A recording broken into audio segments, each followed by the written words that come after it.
Good morning, everybody. For those of you that were with us this morning, welcome back. And for those of you that are new, this is the Southeast Regional Coastal Monitoring Programme. This is the virtual annual review meeting. And we're now in the second session, applications of and for coastal monitoring. And we've had a slight hitch in their first speaker, but we're going to move straight on to our second speaker. And that, oh, sorry, I do need to tell you that the session will be recorded, will be made available online. Your microphones are muted. So what I want to do is to make sure that we get your feedback. So hopefully for those of you that haven't used it, there's a question and answer section on the taskbar. If you use that to ask any questions, we'll either pick the questions up at the end of each session, or we'll do them the whole lot at the end in a wash-up session. Sorry about that. We're now moving forward. I'm going to invite Emily last to give a presentation on new insights on storm waves at Hayling Island, how CCO wave buoy data is changing our understanding of extreme shingle beach response. That is such a mouthful. Over to you, Emily.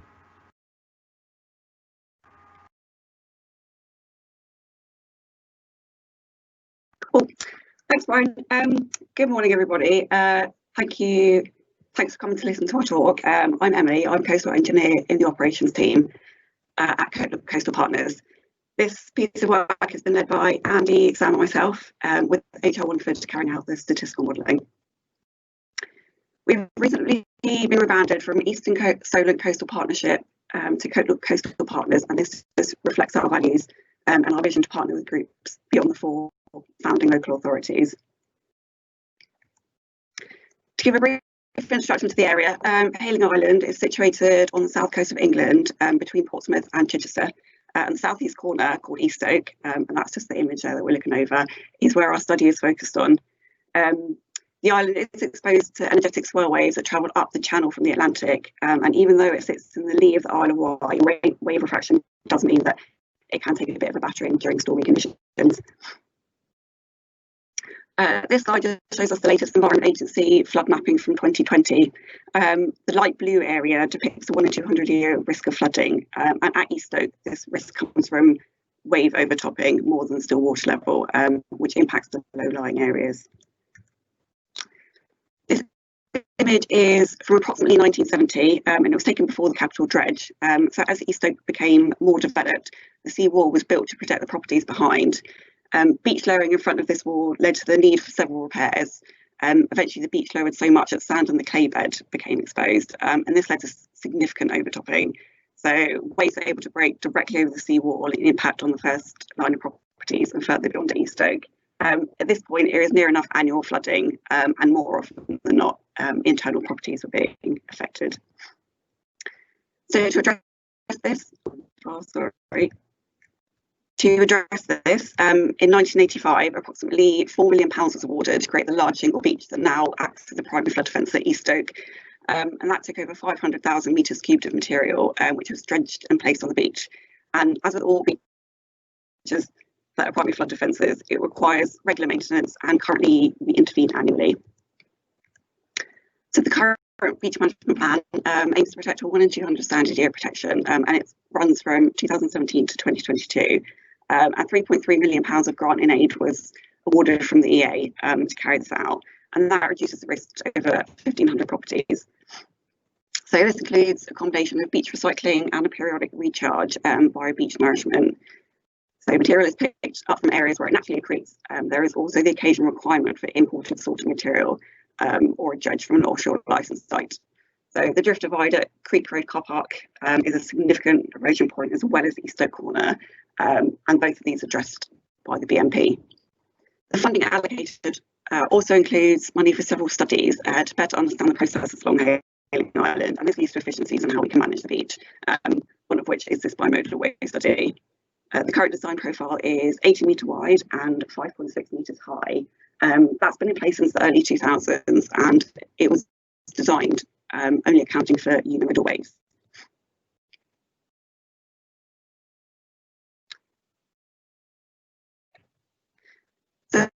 even with this design profile in place, we are still experiencing some strange things. So the graph in the top left corner just shows the occurrence of flooding at East Stoke since the 1960s. And a severity 1 is sort of flooding in open areas on the prom, but there's no real structural damage or disruption. And a severity 5 indicates flooding over a large area.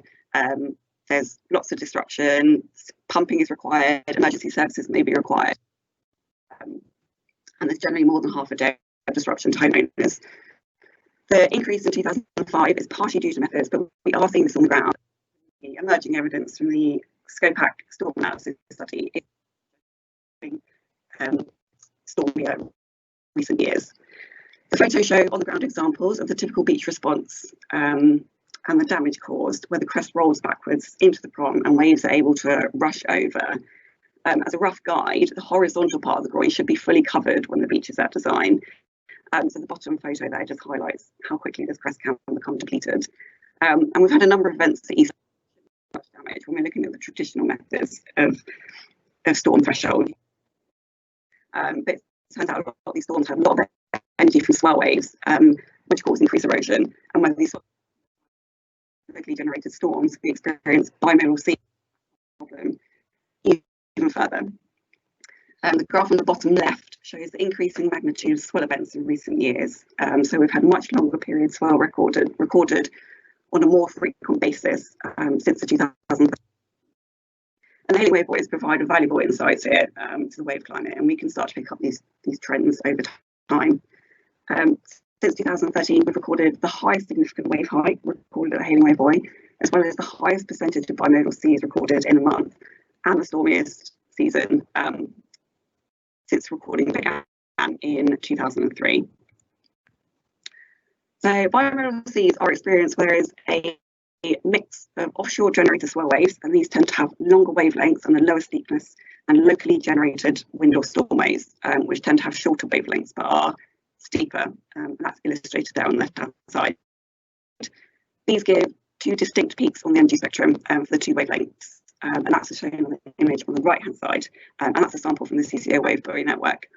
And by definition, these peaks should be separated by the 4 criteria that I just mentioned at the bottom of the slide there.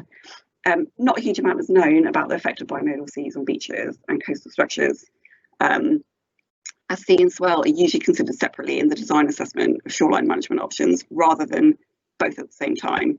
But this is certainly beginning to change, and it's recognised that bimodal seas might represent the worst case conditions for shingle beaches. They significantly impact pore water pressures, which then influences wave run-up and overwashing, and hence the standard protection at East Stoke. Extreme conditions are important for design criteria. The joint probability extremes give a likelihood of 2 or more conditions occurring together. So, for example, significant wave height and water level. And our traditional beach design is based on this. So we commissioned HR Wallingford to produce a new joint probability return periods that incorporate bimodality using the wave buoy data. And this results in multivariate analysis. This will be a very, very light touch on the statistical modelling. This was carried out by our consultants, and it's certainly not our area of expertise. But the analysis was carried out using the wave buoy observations, and the study aimed to define a single quantity to represent the beach response to a return period event. So here we have the overwater potential and the crest position were both deemed sensible. So from these, a composite response index, or CRI, could be formed. And that gives an approximate univariate beach response. So this allows a subset of the data set to be taken forward into the statistical analysis. So a distribution curve was fit to the CRI of observed data, which corresponds to the return period and extrapolated by synthesizing more extreme events to develop a population for each variate. So by stacking these variates on top of each other, we can sample the population for combinations of conditions that lead to these extreme beach responses. And therefore assign a return period value on them. So we end up with extreme wave conditions for our typical unimodal wave conditions and a different set for the bimodal wave conditions.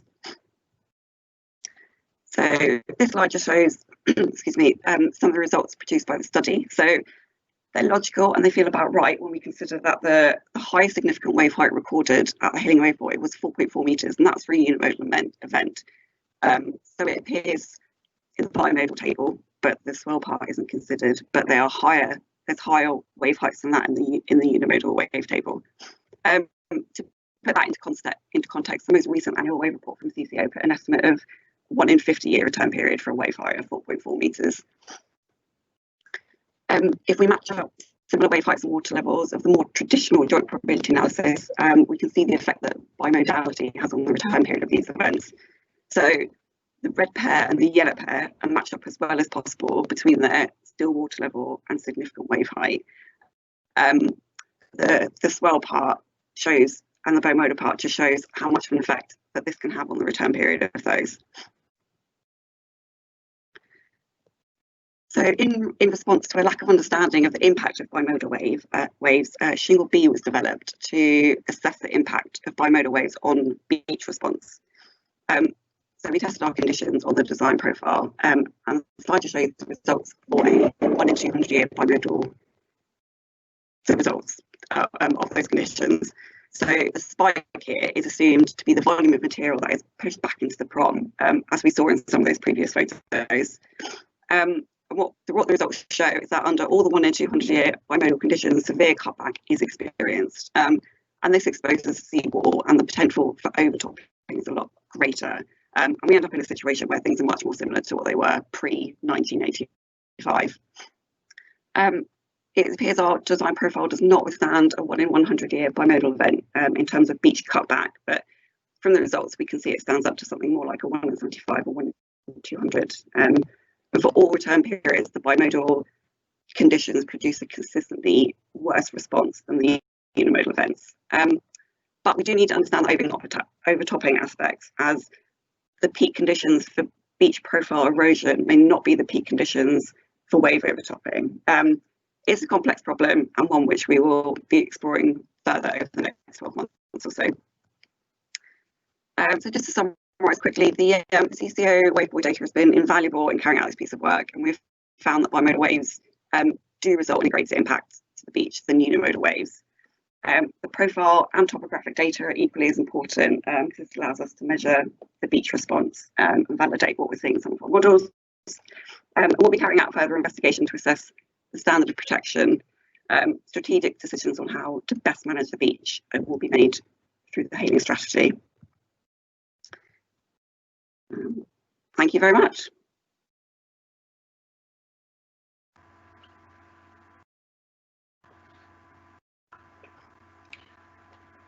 Thank you very much, Emily. Thank you for stepping in at the last minute for that. It was very handy. I just want to check now. We're just going to do a quick test to see whether we can get the vocals on Shannon. Sam, can you just open it up to see if we can get Shannon to speak? Hello, can you hear me? Yep. Okay, great. Sorry about this. Thank you, everyone, and please remember to use the Q&A so that we can have a session on Q&A. I'm just looking to see if we've actually got anything in there. No, nothing in there just at the moment. So I'm going to move on to the next presentation, and that's going to be Leah Bennett. I'm going to invite Leah to give a presentation on recent evolution of sand dunes in Poole Bay. I hope you're ready, Leah. Over to you. Thank you, Brian. Hopefully you can all see this. So hi everyone, my name is Leah Bennett and I am a coastal engineer at BCP Council, and I've been working on this project to study the evolution of the sand dunes at sandbanks in Poole Bay, as well as other sand dune systems across the bay. And this has been important to investigate because the sand dunes here actually hold a lot of important functions. They not only provide a vital and natural form of sea defence against flooding and erosion, but they also provide habitats for many rare species and increase amenity value by providing recreational areas. So yeah, it's been important to study them at the bay. So in this study, I answered the following key questions. Firstly, how have sand dunes at Poole Bay evolved over the years? At sandbanks in particular, this is in response to some coastal protection works that were implemented in the 1990s. Number two, how successful have these management strategies been at sandbanks? So it's been clear that since these works in the 1990s, the dunes have actually grown and expanded. So this study will look further into that. And then lastly, what are the future implications of this growth and evolution of the dunes? So just as an overall look at the study area, so the main focus was at Sandbanks just here, which is a sand spit on the eastern side of Poole Harbour entrance, but also other dune systems across the bay were looked at. So this includes Studland, Branksome, Hengistbury Head and Mudford Spit, because all of these have actually seemed to have grown over the years and may form an important role in coastal protection and seafront management. So just as some background, various periods of erosion have been managed at Sandbanks. This started in 1896 when erosion and risk of the peninsula actually breaching meant that 14 groins were constructed along the seaward frontage here, which then accreted sand and stabilised the frontage. But then after some residential development and the groins deteriorating over time, this meant that many were removed. And then in 1991, a series of southeasterly storms reduced beach levels again and led to the need for some emergency beach works in the form of a new groin at Midway Path and some localised rock protection as well as seawalls. And then since then, even more erosion and residential development meant that the implementation of the Sandbanks Coastal Protection Scheme was required. So this was carried out in 2 phases, and you can see the components of these phases at the bottom here. So they were taken up. So phase 1 was carried out in between 1995 and 1996, and this included the construction of 4 new groins just here, and also the regeneration of around 1,200 metres squared of sand dunes by planting marram grass and sea lime grass. And then phase 2 was carried out in 2001, and that included 4 new rock groins again just here, and then alterations to 2 existing groins, 1 here and 1 at the end here. And then also during phase 2, further sand dune regeneration was carried out. And for this, seeds were actually taken from the dunes that were created in 1995. They were planted and germinated in a greenhouse, and then planted in a nursery just at the rear of the pavilion, and then later transferred to these designated areas just here, and then allowed to grow. And then since the protection scheme, there have also been 2 periods of renourishment, one in 2003 and one in 2014, and the extents of these you can see just here in the map. So in order to see how successful these works have been at Sandbanks, firstly, some CCO change plots were analysed. So these are the bottom of the screen here. The one on the left shows a topographic difference model, and the one on the right is a percentage change in cross-sectional area plot. And these are both between 2007 and 2017, and you can see that both of them show that there's been a net gain in beach levels across this period. And this is even despite the storms in 2013 and 14, where a lot of sand was lost just north of the peninsula. And it's likely that the nourishments that were carried out in response to these storms are the reason why it didn't deplete.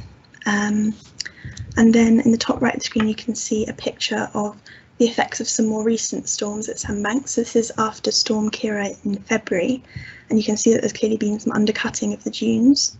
But however, from this we can see that there's quite a well-developed root structure, and without the vegetation there, most of the sand probably just would have been washed away entirely. So it's provided structure and stability to the dunes.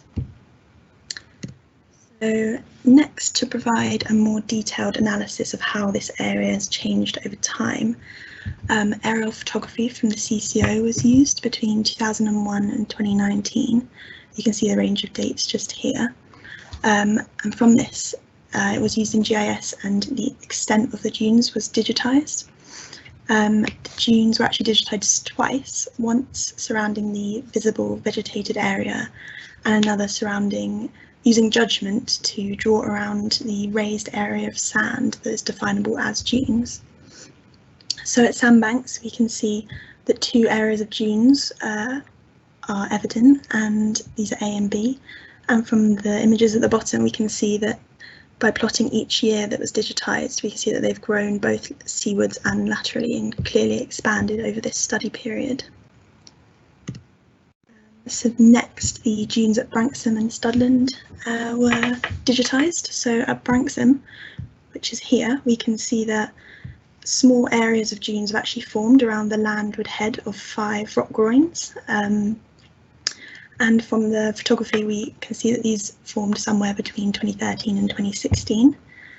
And Branksome actually lies about a few kilometres northeast of Sandbanks, which is actually downwind. So it can be speculated that they formed due to the dispersal of windblown sand and seeds from Sandbanks. And today, these dunes are actually about 2 metres high and have trapped sand that would otherwise be on the promenade. And then if we look at the other side of Poole's harbour entrance, we can see that there's quite a well-established dune system at Studland, which formed around 500 years ago and has been growing ever since. And we can see that from the photography in 2001 to 2019, you can see that they've clearly still been growing and today are relatively stable. And it can also be thought that, as with Branksome, the dunes at Sandbanks might have been influenced by the dunes at Studland because they are also downwind, so sand and seeds could have been blown across the harbour's entrance and influenced their growth. And then lastly, on the other side of Poole Bay, the dunes at Hengistbury Head and Mudford Spit were digitised. So at Hengistbury Head, these dunes actually mainly started to grow after the construction of Hengistbury Head Long Groin just here,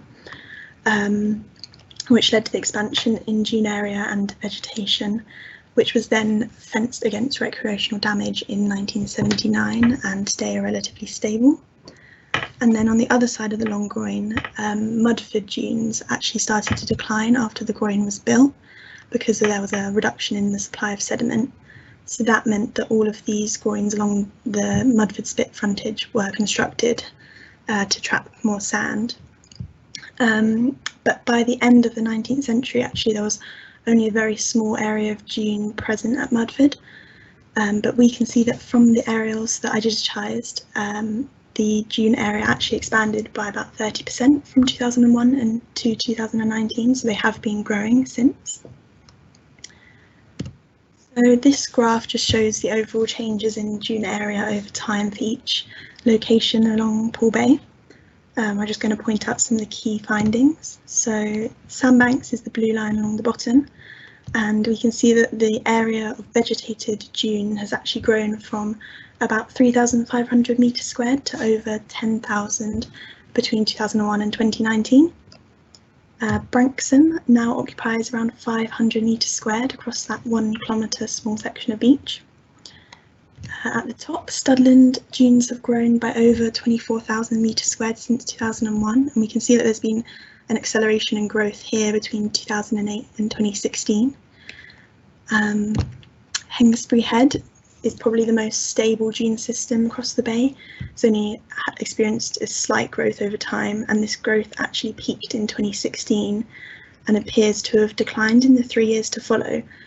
But it should be noted that the aerials in 2016 were taken in August, whereas the aerials in 2019 were in April, so that's probably just representing seasonal growth rather than an actual decline overall.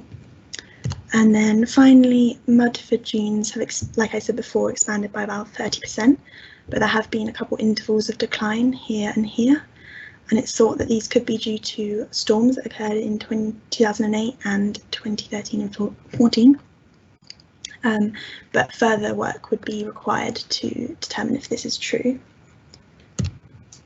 So all in all, it's clear that the dunes across Poole Bay have been expanding over the years, and at Sandbanks in particular, it's clear that the 1990s works were very successful in accreting the dunes and spreading vegetation.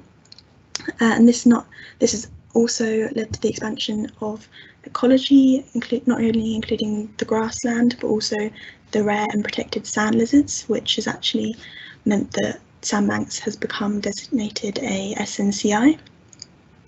However, challenges continue to be faced by the dunes.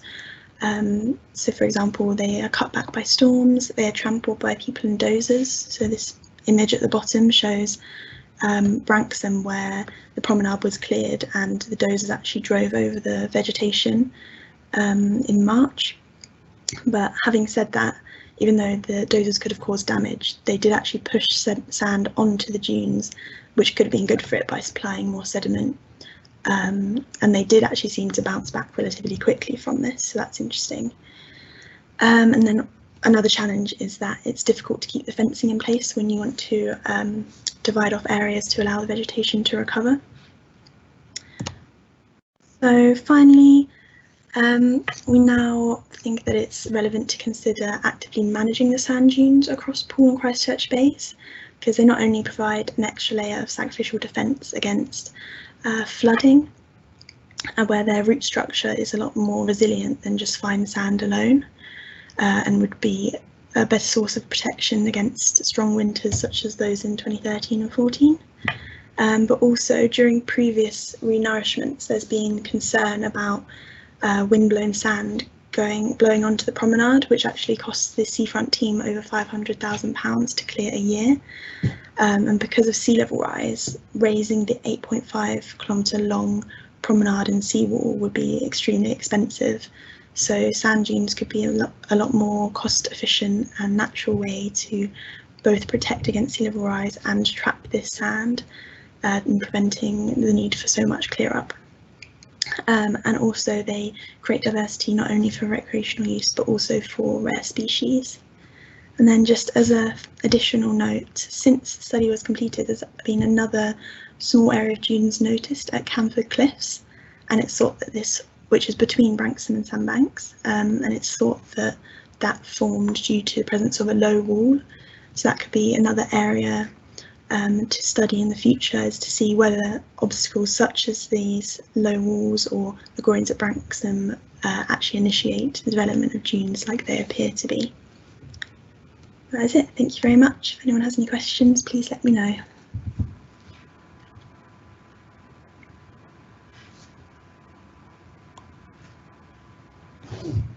Sam, can't see you. Well, thank you very much. Thank you very much, Leah. I couldn't see my cue then to see whether to speak. I've got a question for you. Your proposal for actively managing the dune system. Would that qualify for part of the DEFRA Innovation Fund that's just recently been released? I'm just wondering whether there might be a chance to jump on the bandwagon and do some investigation from that. I'm not too sure actually, but that is an interesting thought. Yeah. Certainly have a look at it, Leah. Don't let the opportunity slip by. So thank you very much. I don't believe there were any other questions in the system yet. But if anyone has got any questions, please put them into the Q&A system so that we can take them forward. And without further ado, I've waffled enough to hopefully let John sort himself out to get his presentation ready. I'm now going to turn over to John French to give his presentation on coastal resilience. Over to you, John. Okay, thank you. Just getting that.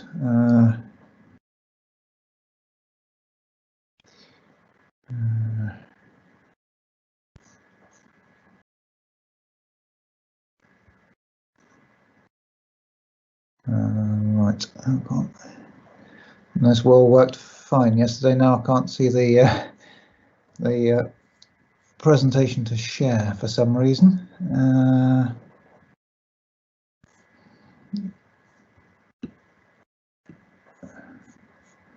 I'm just working on trying to find the appropriate sharing option.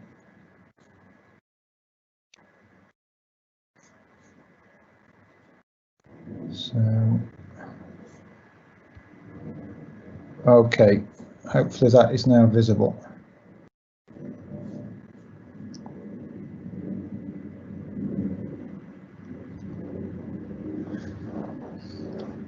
I hope that first slide is now up. Is that okay? Okay, good to go. Okay, so coastal resilience. Well, I've added a subtitle here, which is really emphasizes that what we're talking about here is the operationalization of resilience as a workable framework for coastal erosion and flood hazard management. And this presentation has come out of a short project with the imaginative title Coastal Res, which was a one-year project funded by NERC to develop and demonstrate prototype methods to assess realistic pathways for coastal erosion and flood resilience in the light of climate change, especially sea level rise. And it's one of a set of projects that came out of the Strategic Priorities Fund, focusing on UK climate resilience. And of those, it was, I think it was one of the most resilience focused of those projects. And it was a short one-year project, now concluded, and it's been synergistic with the SMPr refresh, which is ongoing, but it goes beyond that, and this is obviously more of a research project. And that the team has been led by Robert Nichols, who would ordinarily be presenting here, but is otherwise committed. And we have a large team from Southampton, and me from UCL, Edmund Penning-Rausel from Middlesex, and then an extensive, and Charlie Thompson from the Channel Coastal Observatory, of course, and then quite an extensive set of project partners. And so the key overarching question here is, how can we operationalize resilience for coastal erosion and flood hazard management? And resilience, of course, is becoming increasingly prominent, particularly in national policy documents, and it's widely seen as an important attribute of coastal systems, particularly ecosystems and landform systems. But at the same time, it's rather like sustainability. It's a bit of a slippery concept, and there are conflicting ideas on what constitutes resilience. A lot of the literature has focused on inconsistencies in definition and difficulties in definition, and therefore its operationalization as a practical and workable management framework has been rather limited. And what we've tried to do in this project is to show how resilience to coastal flood and erosion hazard could be measured and applied within policy processes, and we demonstrate that using a new coastal resilience model, which we apply locally in the first instance, and then we apply nationally using England as a case study. And one of the first things we did was to examine the prevalence of resilience language in national policy documents. And this is a bit of textual analysis led by Emma Tompkins at Southampton, and we have a set of recent DEFRA, EA, HMG Cabinet Office and other documents that relate to strategic coastal flood and erosion risk management, and also aspects of adaptation to climate change, and some of them are ostensibly focused on resilience. And what we see is that resilience is sometimes prominent in the titles, but then is very sparsely used within those documents. Looking at DEFRA 2011, for example, the guidance on flood and coastal resilience, it's prominent as a headline concept, but then there's very little substance within the document. We also see that many documents do not provide a formal definition, a working definition of resilience, despite it being widespread in widespread use throughout the text.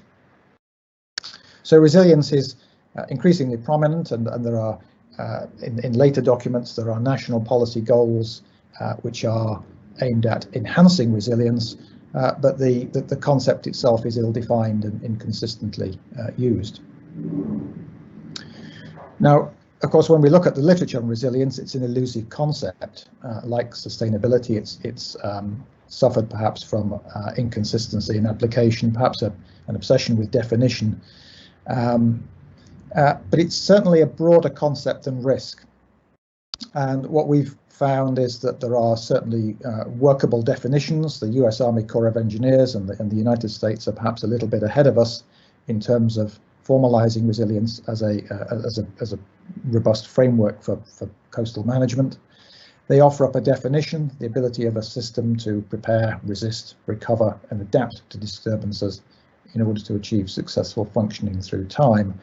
And their definition is very much framed in this kind of conceptualization that is drawn from work by Linkoff and others from 2014, which is quite nice because it shows the kind of the familiar conceptualization of resilience as being the ability to absorb and recover, bounce back. But within that, of course, we have an embedded consideration of risk. So resilience kind of wraps around risk. So risk, if you like, is the kind of the depth of that perturbation and the depth of the trough there, whereas resilience is more about the anticipation, the absorption and the recovery, and of course also the potential to adapt. The context is very important, and when we're thinking about coastal resilience, we need to think about questions such as, well, resilience against what? And so here we're concerned with resilience against coastal hazards, the compound hazards of erosion and flooding, and resilience for whom? And we'll come back to that later, but clearly the stakeholder perspective is very important here. So how can we enhance resilience? Enhancement of resilience is increasingly an overarching goal. The systems of interest here are diverse, so they encompass not just landforms and ecosystems, but also socioeconomic systems, engineered infrastructural systems. These are subject to flooding and erosion hazards that interact but exhibit different spatial and temporal footprints, and we need to capture the state of these coupled subsystems that are often described in very different ways and from fundamentally different perspectives. So in order to enhance something, we clearly have to quantify it, but we've got a problem in quantifying because we're dealing with very, very disparate systems. But in order to enhance the resilience of these, we do require a transition from what is often a rather qualitative notion of resilience to something which is quantitative and evidence-based. The systems are obviously highly complex, and we argue that we don't really have to worry too much about defining the complex systems in any absolute sense. What we do need to do is to identify sets of actions that will enhance the state of resilience, and then define sets of objectives that encapsulate these and that maximize ability to cope or minimize potential for loss. And we've kind of conceptualized this a little bit here. In terms of sets of kind of maximization and minimization functions, which talk to some of the different facets of resilience. So the idea that we've got resilience in terms of human capital, social capital, also natural capital. So we might want to maximize community preparedness, minimize injury, minimize habitat loss. So these are minimize loss functions. We want to minimize damage to property, minimize economic disruption. So these are minimization of damage costs. And we also want to minimize residual risk and recovery time. So here again, they're minimizing functions. In order to develop a decision-making framework, we need to follow the kind of fairly familiar sort of steps that involves, which revolve around clarity of purpose, identification of options, and the establishment of some clear performance measures. And in a coastal resilience context, we kind of summarize these as setting out the decision-making context for strategic flood and erosion risk management. We need some clear objectives that are specific, measurable, agreed, realistic, and time-dependent, i.e. SMART. We then need to think about the available options that can address those. And then finally, we've got to devise some kind of method or a model to evaluate the likely outcomes and measure performance. And in terms of, so we've already really kind of set out the decision-making context, and I'm not going to dwell too much on that, but in terms of the objectives and sub-objectives, thinking about resilience, we can nest resilience against high-level agendas. So there are clearly high-level agendas that might seek to prioritise and protect human health, human assets, a more economic perspective, residual risk, damage to the economy, and then natural assets and things like community preparedness as well. And then in terms of coastal resilience objectives, we have these sets of functions that either maximise or minimise. And then sometimes these can be further subdivided into sets of sub-objectives. But for example, minimising exposure to risk might involve minimising exposure by avoidance, or it could be protection, or it could be limiting the financial impact, for example. Now, in terms of the policy options, clearly we have policy options. So in England, we obviously work within the SMP, Shoreline Management Plan framework, and the shoreline management plans, of course, are essentially predicated on risk management. These have sets of policy options which are quite narrowly defined, quite focused, also mutually exclusive. There are a set of broader DEFRA adaptation options, and there's also a set of Environment Agency resilience tools, which incorporate many other aspects of management which pertain to resilience. So we're already doing a lot of things that one would imagine enhances resilience, but they're not those activities are not really embedded in the SMP framework. What we've tried to do in this project is really come up with a set of more resilience-focused options. So these coastal resilience policy options here, which are not mutually exclusive. They include things which are included in the kind of risk-based shoreline management framework, but they have also embrace a broader suite of measures such as land use planning, recovery and restoration, emergency planning, forecasting, warning, and so forth. And then finally, well, the method, how do we do this? Well, we've chosen to do this through the development of a prototype coastal resilience model that's really built on a fairly tried and tested approach, multiple criteria analysis, that is well suited to drawing together these rather disparate kinds of systems and the kind of the properties and the quantities that they exhibit.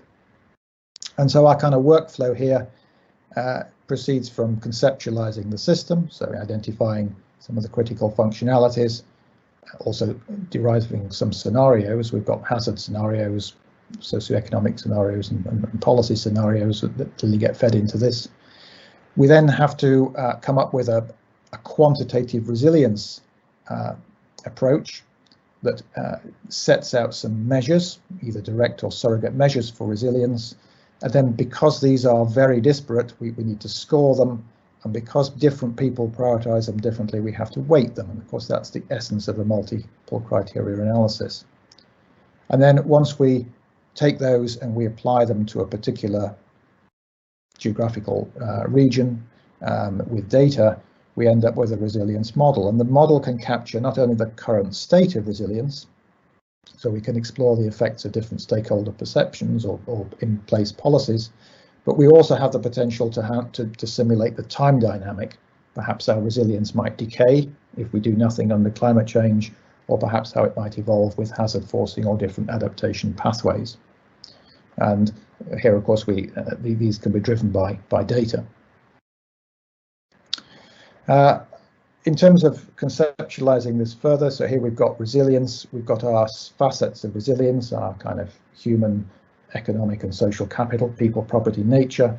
We've got sets of measures that we can associate with those, and then a set of kind of data-driven metrics that we can use to effectively quantify the resilience or the performance of our approach to enhancing resilience.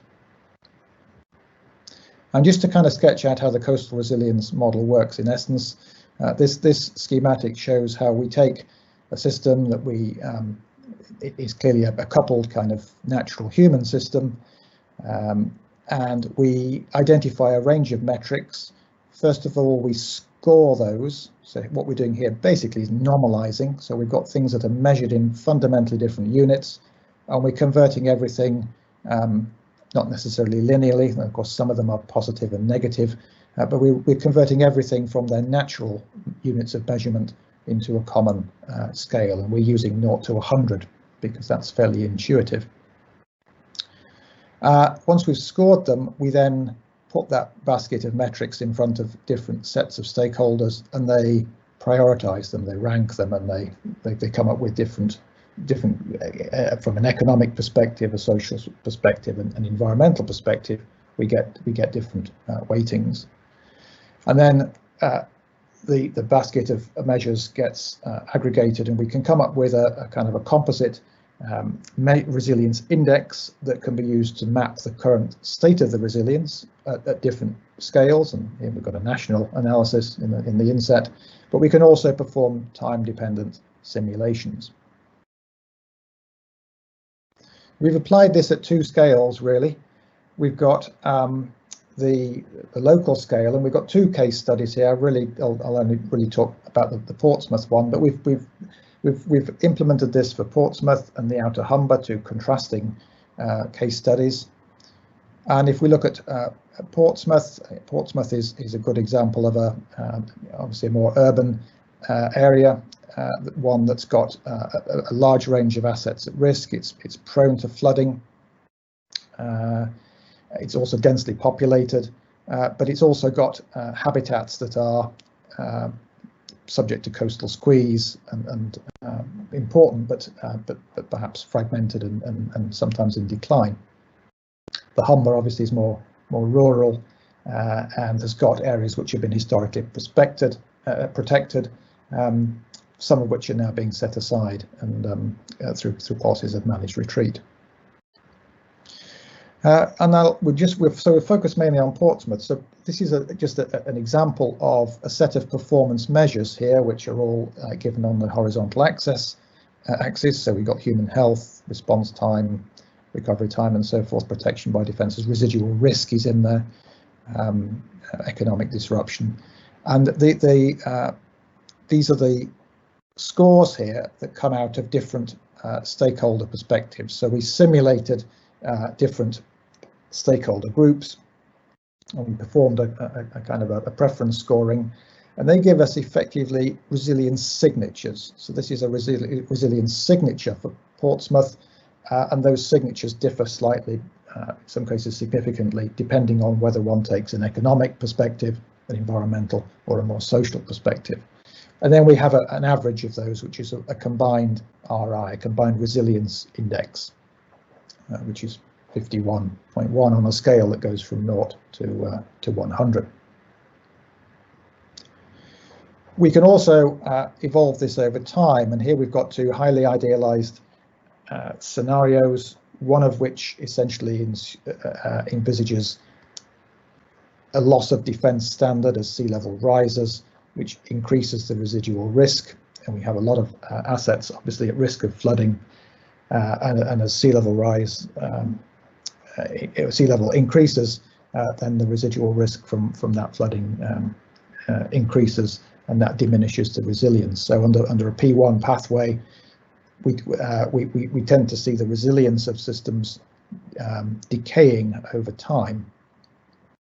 Under an alternative pathway, we enhance the response plan, we aim for increased level of awareness, we increase provision of flood proofing, and we see that those measures lead to upward trajectories of resilience over time. And they're disaggregated in each case by the stakeholder perspectives. So the solid curves are P1 and the dash curves are P2, which are increasing, and they're broken down into the different stakeholder perspectives. And if we map those out, these are just mappings for Portsmouth on the top and Humber on the bottom there for the combined environmental, economic, and social perspectives. This is just to show the level of detail we're dealing with here. So we can resolve resilience at very high detail because we're using open access geospatial data sets, which often go down to effectively to postcode level. So in an output area like Portsmouth, we've got a lot of geographic variability within that, particularly related to in the environmental and particularly the environmental variability. So it's a patchy distribution that reflects distribution of assets at risk and distribution of habitats. What we also see is that Portsmouth and the Outer Humber have fairly similar overall combined scores, but the resilience measured according to the different perspectives differs. So Portsmouth is perhaps rather more economically resilient. That reflects the fact that it's an urban area which is protected, and the management strategy has essentially been one that's predicated on reducing risk. Whereas in the Humber, it's less resilient from that perspective, and also perhaps from the social perspective in particular. You've got rural communities, poorer access to emergency services, but the environmental resilience is higher than it is for Portsmouth, because the various wetland habitats obviously enhance that facet of resilience. And then finally, I'll just show you how we can scale this up to a national application. So this is looking at the whole coast of England, performing a similar analysis, but aggregating up to 90 square kilometre hexagonal units. And I should emphasize that these are results that are purely illustrative of a method. So we wouldn't necessarily want to say that we've kind of cracked the problem and done the whole job on this yet. So this is just to show that it can be done using a geospatial analysis, and the data analysis here has been performed by the Geodata Institute in Southampton, Chris Hill, but it does show, and this is just a combined perspective, so we haven't yet unpacked this into the different perspectives. So it's kind of an aggregate resilience index, but it paints a picture of considerable national variability in coastal system resilience. We've got quite high levels of resilience, particularly on the south coast, but we've got, and in the southwest, we've got lower levels of resilience, perhaps on the east coast. We've got hotspots of low resilience, if you like, in some of the coastal towns, where we're picking up things like high deprivation in coastal communities. We're also picking up areas where perhaps we've got high rates of erosion and habitat degradation. And the histogram there simply shows the kind of distribution of those resilience scores nationally.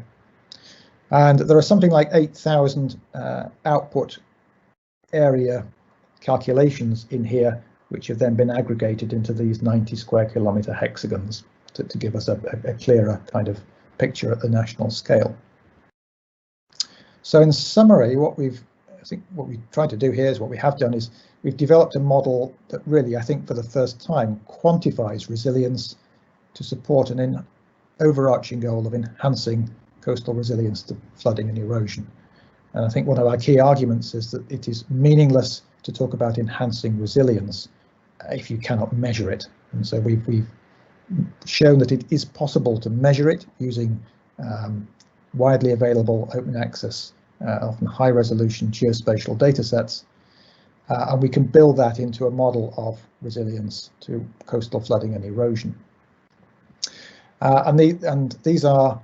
This is done using a well tried and tested, a proven multiple criteria analysis approach. It's often criticised for being inherently subjective, but we've used that subjectivity constructively to express the stakeholder preferences. And our analysis expands, it doesn't replace, but it expands current risk-based shoreline management planning to take this broader resilience perspective that takes account of a much wider kind of coastal community, its characteristics and priorities. And given suitable hazard and socioeconomic scenarios, model resilience time trajectories can reveal the impact of different alternative adaptive pathways. Clearly, a transition to resilience-based management will challenge existing governance arrangements. So we don't currently really have the coordinated system of governance and activity that really stitches together what's being done in the SMPs, which is very risk focused, into something that embraces this broader suite of resilience measures. But if we could do this, we would have a much more sustainable, equitable, and socially acceptable basis for determining our adaptive responses to climate change at the coast. So that's, I'll conclude there. I'll just say we have a paper in review that says all of this and more, and probably more coherently. And the project reports will also be available very soon on the CCO website. And I should just acknowledge the funding here as well, and the support of our partners, and also Susan Hansen, who helped prepare many of the figures that I've shown here. Okay.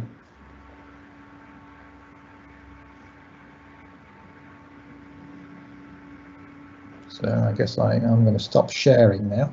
Thank you, John. Thank you very much. I think this piece of research is just coming in just right on cue, really, as we move from phase 1 to phase 2 of the SMP refresh. Because I don't know about everyone else, but I did struggle with the Environment Agency's term resilience in the new strategy. What did it mean? What did it actually? How can we measure it? What did it really mean for us, and could a coastal erosion area ever be resilient? So the outputs for that are really handy. We've got just about 3 minutes, and we have got one question that I'm going to pull off the Q&A for you. It's from Alan Frampton, sorry. It's in the resilience framework. Have you considered maximised opportunities?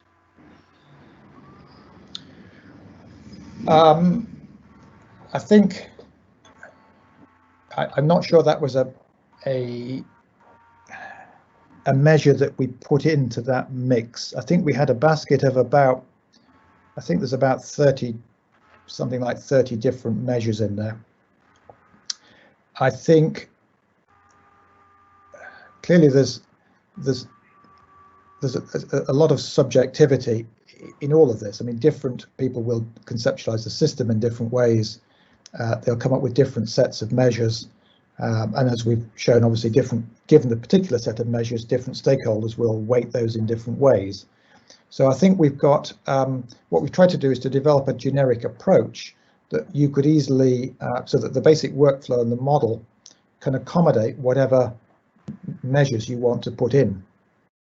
That there was a recent paper published that kind of enumerated the potential measures relevant to resilience, and I think it set out something like 250 relevant measures that could be considered relevant to resilience of coastal systems and for which data were available. No one would want to build a model that used all of those, but I think you could certainly put in things like opportunities. And I suppose one of the key things is that if you're seeking to speak the different stakeholder perspectives and the economic, the social, and the environmental facets of resilience, you need a basket of measures that are evenly distributed, that provide sufficient measures that capture things like the social dimension. So opportunity, I think, would be something that could go in there. But it can certainly, I don't think we use that in particular, but we could certainly accommodate it. Okay, thank you, John. I mean, if you could look through the questions and put up the answers, that would be really handy for us. We may get a chance to come back to them at the end of the session, depending on how we are for time. But now we're at the point of a presentation by Becky McCready, the use of coastal monitoring data within the Beach Management Appraisal, BMA, a case study of a northern seawall. So you can see that you're ready, Becky, and we are almost bang on time. Over to you.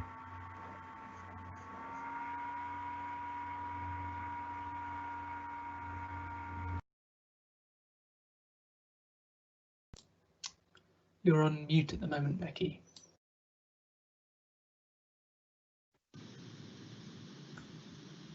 Hello, hopefully you can hear me now. Excellent.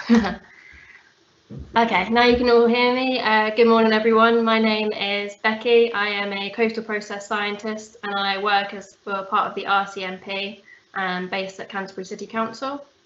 So today I'm going to be given a very brief presentation of how we've used coastal monitoring data within a beach management appraisal, and this is going to be a case study of Northern Sea wool. So this really is going to be a whistle-stop tour. We produced a document which is probably well over 200, maybe 300 pages. So I'm just going to pull out some of the main highlights of it. I'm going to discuss what the project was and why we done it, what RCMP data we used, including some of the historic topographic data, which was used to understand beach behaviour, updating the sediment budget, and by doing this we've done a risk analysis to understand the undermining, overtopping and structural failure, and all of this was involved within the do nothing scenario. And I'm also going to briefly just discuss what new data that we collected in the form of trawl holes and rock groin scans. Okay, so the project. Last year we were contracted on behalf of the Environment Agency to undertake an appraisal of Northern Sea wool in North Kent. So the purpose of the appraisal was to assess the current condition and the performance of the primary and the secondary defences. So just a bit of a background information, under the current shoreline management policy for this unit, the medium to long-term plan is actually managed realignment. The appraisal was aimed to provide an overview of the condition, accounting for hydrodynamic factors, including climate change, and therefore allow the EA to determine the future management of the site in accordance with that shoreline management plan policy.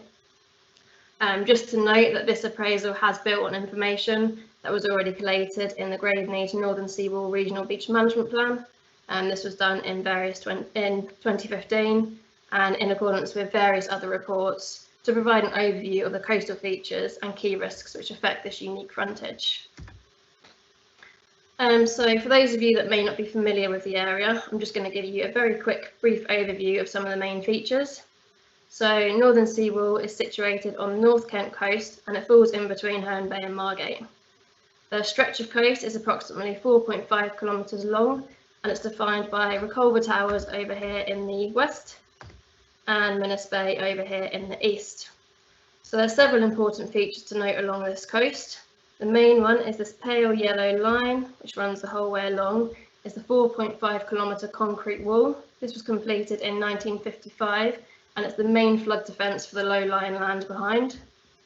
Situated behind this, we've got this bright pink line, and this is the secondary defence, the chalk embankment, and there are 4 sluices constructed into this, highlighted by the yellow dots.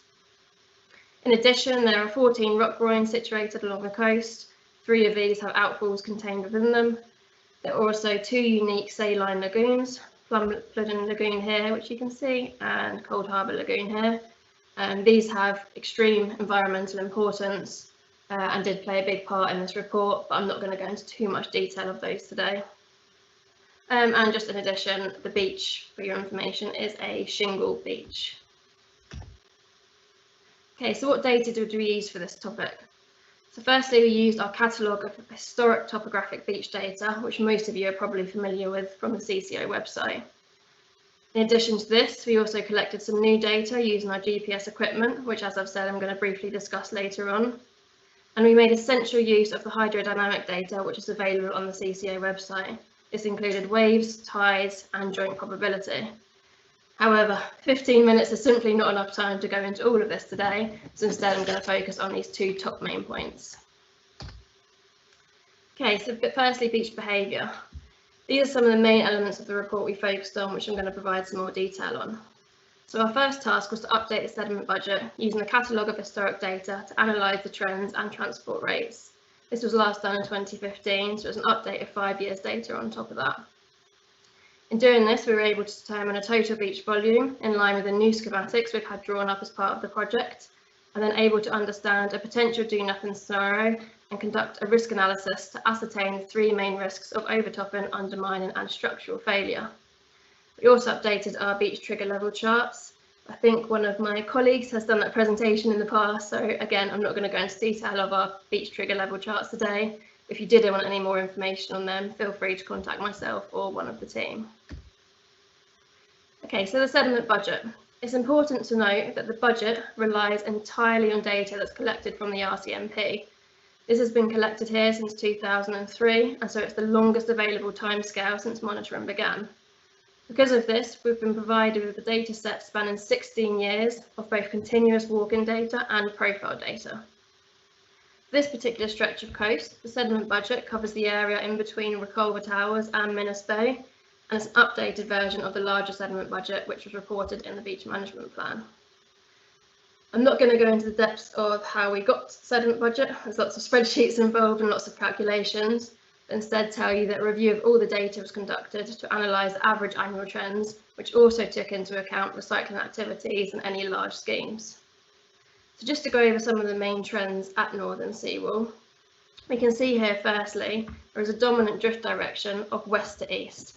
These are seen by these arrows along the top. It is noted at Northern Seawall that there are some short-term drift reversals.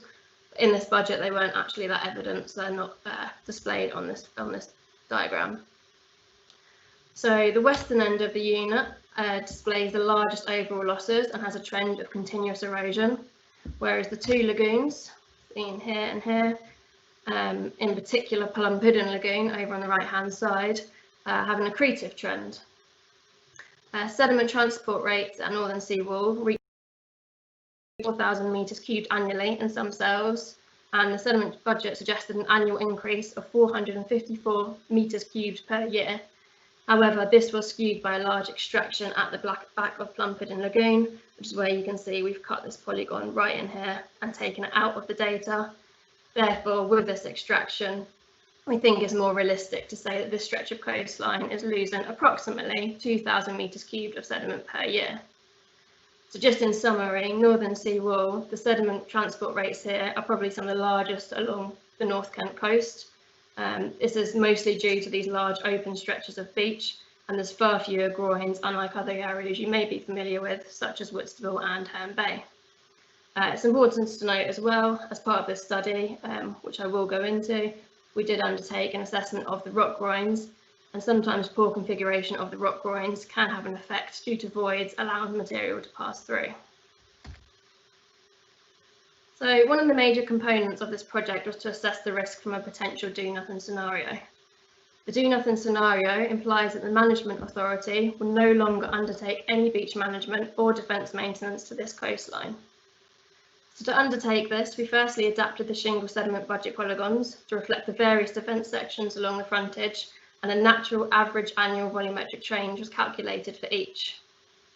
By looking at this natural average trend, the effect of beach recycling activities is discounted, and instead this provides an indicative natural trend which can expose the weakest stretches of coast. So just a very quick look at our calculations below shows how we obtained a total beach volume for each section along the coast.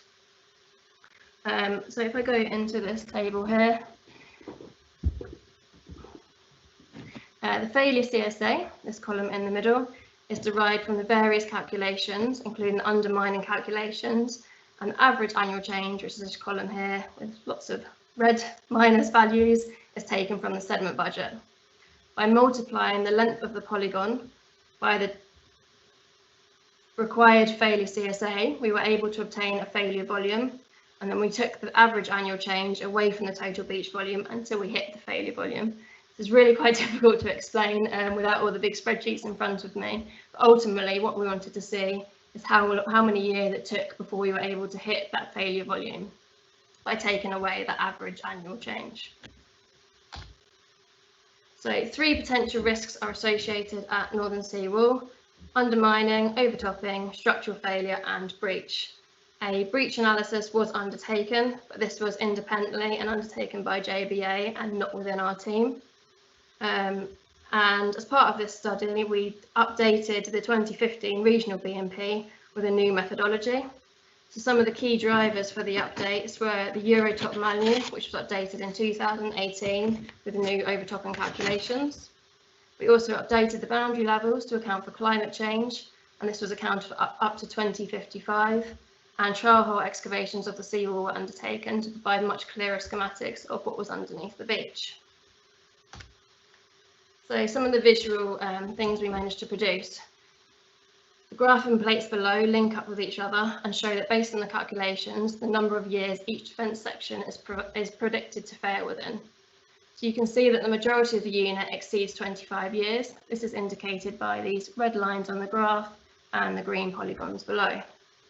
In general, we found that the eastern end of the unit shows a much longer lifespan than the west, where 7 of the bays are predicted to be at risk in less than 15 years. There are also 3 areas which are at risk within 5 years. So this first area over at the very western end is characterised by a very low and small beach.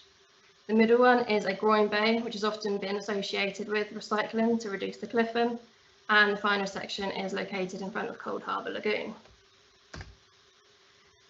Next, we have overtopping risk. So the overtopping and structural failure CSAs are based on a basic triangle, which assume the beach depth matches the foreshore level. To make the failure mechanism comparable to the total beach volume was interpolated from a representative profile that we have in SANS from 2019, and again making use of the data collected from the RCMP. And this CSA was then converted into a volume using a representative linear length. You can see by these charts the risk of overtopping is much greater than that of undermining. So in this scenario, 7 defence sections are at risk of overtopping within 5 years. Again, the general trend that shows that most of these defence sections are situated in the western end of the unit. The 2 lagoon sections were excluded from this risk. So finally, the structure failure. This is the last failure mechanism, and in this instance, structure failure refers to the exposure of the blockwork rather than a full failure of the defence, so the wall itself, which would in fact result in a breach. The figures illustrate that potential risk in year 1 for most of the defence sections. However, I should note here that the graph does not state that the entire length is at risk, but sections of the defence could be at risk. So the current beach there isn't actually large enough to provide adequate protection along the entire length, and therefore mitigate the risk of blockwork exposure. However, with this in mind, the risk of blockwork exposure is imminent here, and it has been regularly exposed at various locations over the last few years, following several small storm events. So although this risk can appear severe, it's actually probably realistic. Section H and Section K, which are the 2 zones highlighted in green, again front of lagoons. These represent the lagoons where there's a large beach in front of the seawall, so the risk here is particularly low. Okay, so moving on, I thought I'd just bring up a little bit of interesting data in my last few minutes of the presentation. As part of the project, we had to draw up new schematics, which helped us to ascertain what structure was hidden beneath the beach.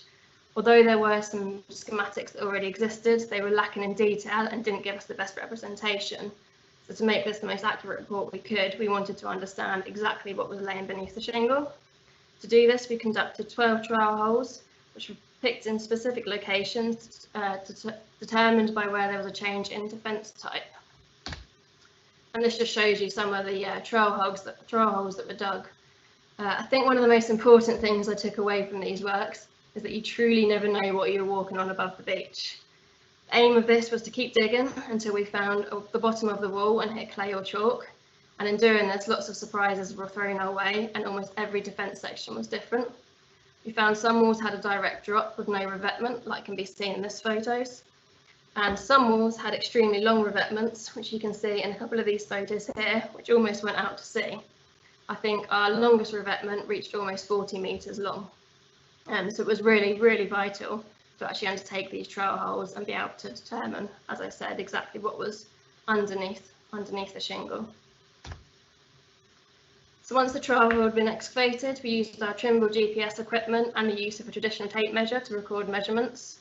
GPS measurements are accurate to within 30 mil. However, the GPS equipment was primarily used to record the elevations, and then the tape measure was used to support all measurements. This is just an example of one of the trial hole log sheets that we produced, and it gives you vital information such as the level of the seawall toe, level of the clay, and the length of the apron. We also undertook a condition assessment while we were there to assess the block work and if there were any possible repairs, such as visible tarmac sealant repairs. Also, in addition to the trial holes, we undertook some rock groin scans. We haven't got these in detail before, so we wanted to carry out a high-level asset inspection of the 14 rock groins across this unit. To do this, we used our Leica C10 laser scanner, which can be seen in the bottom left-hand picture. We set up the groin at the eastern, western, top and bottom end of each groin and took approximately about 5 scans per groin. Overall, across all 14 rock groins, we took 70 scans. The scans were attained in low resolution with images which collect approximately 50,000 data points per second. And again, this is something what we produced afterwards, some of the rock groin assessment logs. So you can see a couple of the scan pictures in the bottom that we produced and some of the voids that we pulled out. It's important to note that where possible, we use shadows to depict voids, but of course there is a chance that some of this is just where we weren't able to properly accurately collect the data. However, we're fairly confident this didn't affect the overall result. We overlaid cross sections of the groins onto these graphs and compared it with the latest 2019 beach data to see if the rock groin was performing as it should and was able to sufficiently hold beach material. So as I said, 15 minutes is a very quick time that goes very quickly, so unfortunately I haven't been able to go into too much more detail, but happy to take any more questions on this if you have them. But really what I want to conclude and say is that I think that what I've briefly shown you is that by presenting this project, it demonstrates how valuable the historic beach data can be. In this case, without the use of the 16 years of RCMP data, this project simply would not have been possible. The data has enabled us to produce a high-level, detailed report which considered lots of elements. And in addition, the use of our survey equipment enabled us to go that step further by gathering even more data to support what already existed. I think projects like this emphasise the importance of historic coastal data and not only being able to analyse past trends, but also being able to project possible future scenarios. Particularly now in a world where climate change is a language we often speak, it's important to consider how our beaches may change in the future and what we can do to manage that. I'd also just like to highlight the essential use of the CCO website in providing this crucial to hydrodynamic data. Without it, we wouldn't have been able to go into the detail we had, and it provided an essential component to the project. So just to finally conclude, beach appraisals may be making more of an appearance in our roles as we consider the future management of our coast. This was my first real taste at co-writing an appraisal, but I was impressed at how far we can go with the data that already exists and with what can still be collected. As a result of the success of this project, we've actually been given another similar project on the North Kent coast, and again we hope to make extensive use of the RCMP data. Thank you very much for listening. I've popped a couple of email addresses on there, so like I said, if you have any more questions, feel free to send me an email. Otherwise, I will keep an eye out on the live Q&A. Thank you. Back to you, Brian. Thank you, Becky. I think you've summarised that really well, and I'm pretty sure that you'll get more and more work in the future as you demonstrate the value of the data that we've already got. We're running slightly over now. I won't take any questions at the moment, but I will invite Charlie to give a presentation on R&D at CCO, including the SMPr. Charlie, if you're ready, you can take the floor.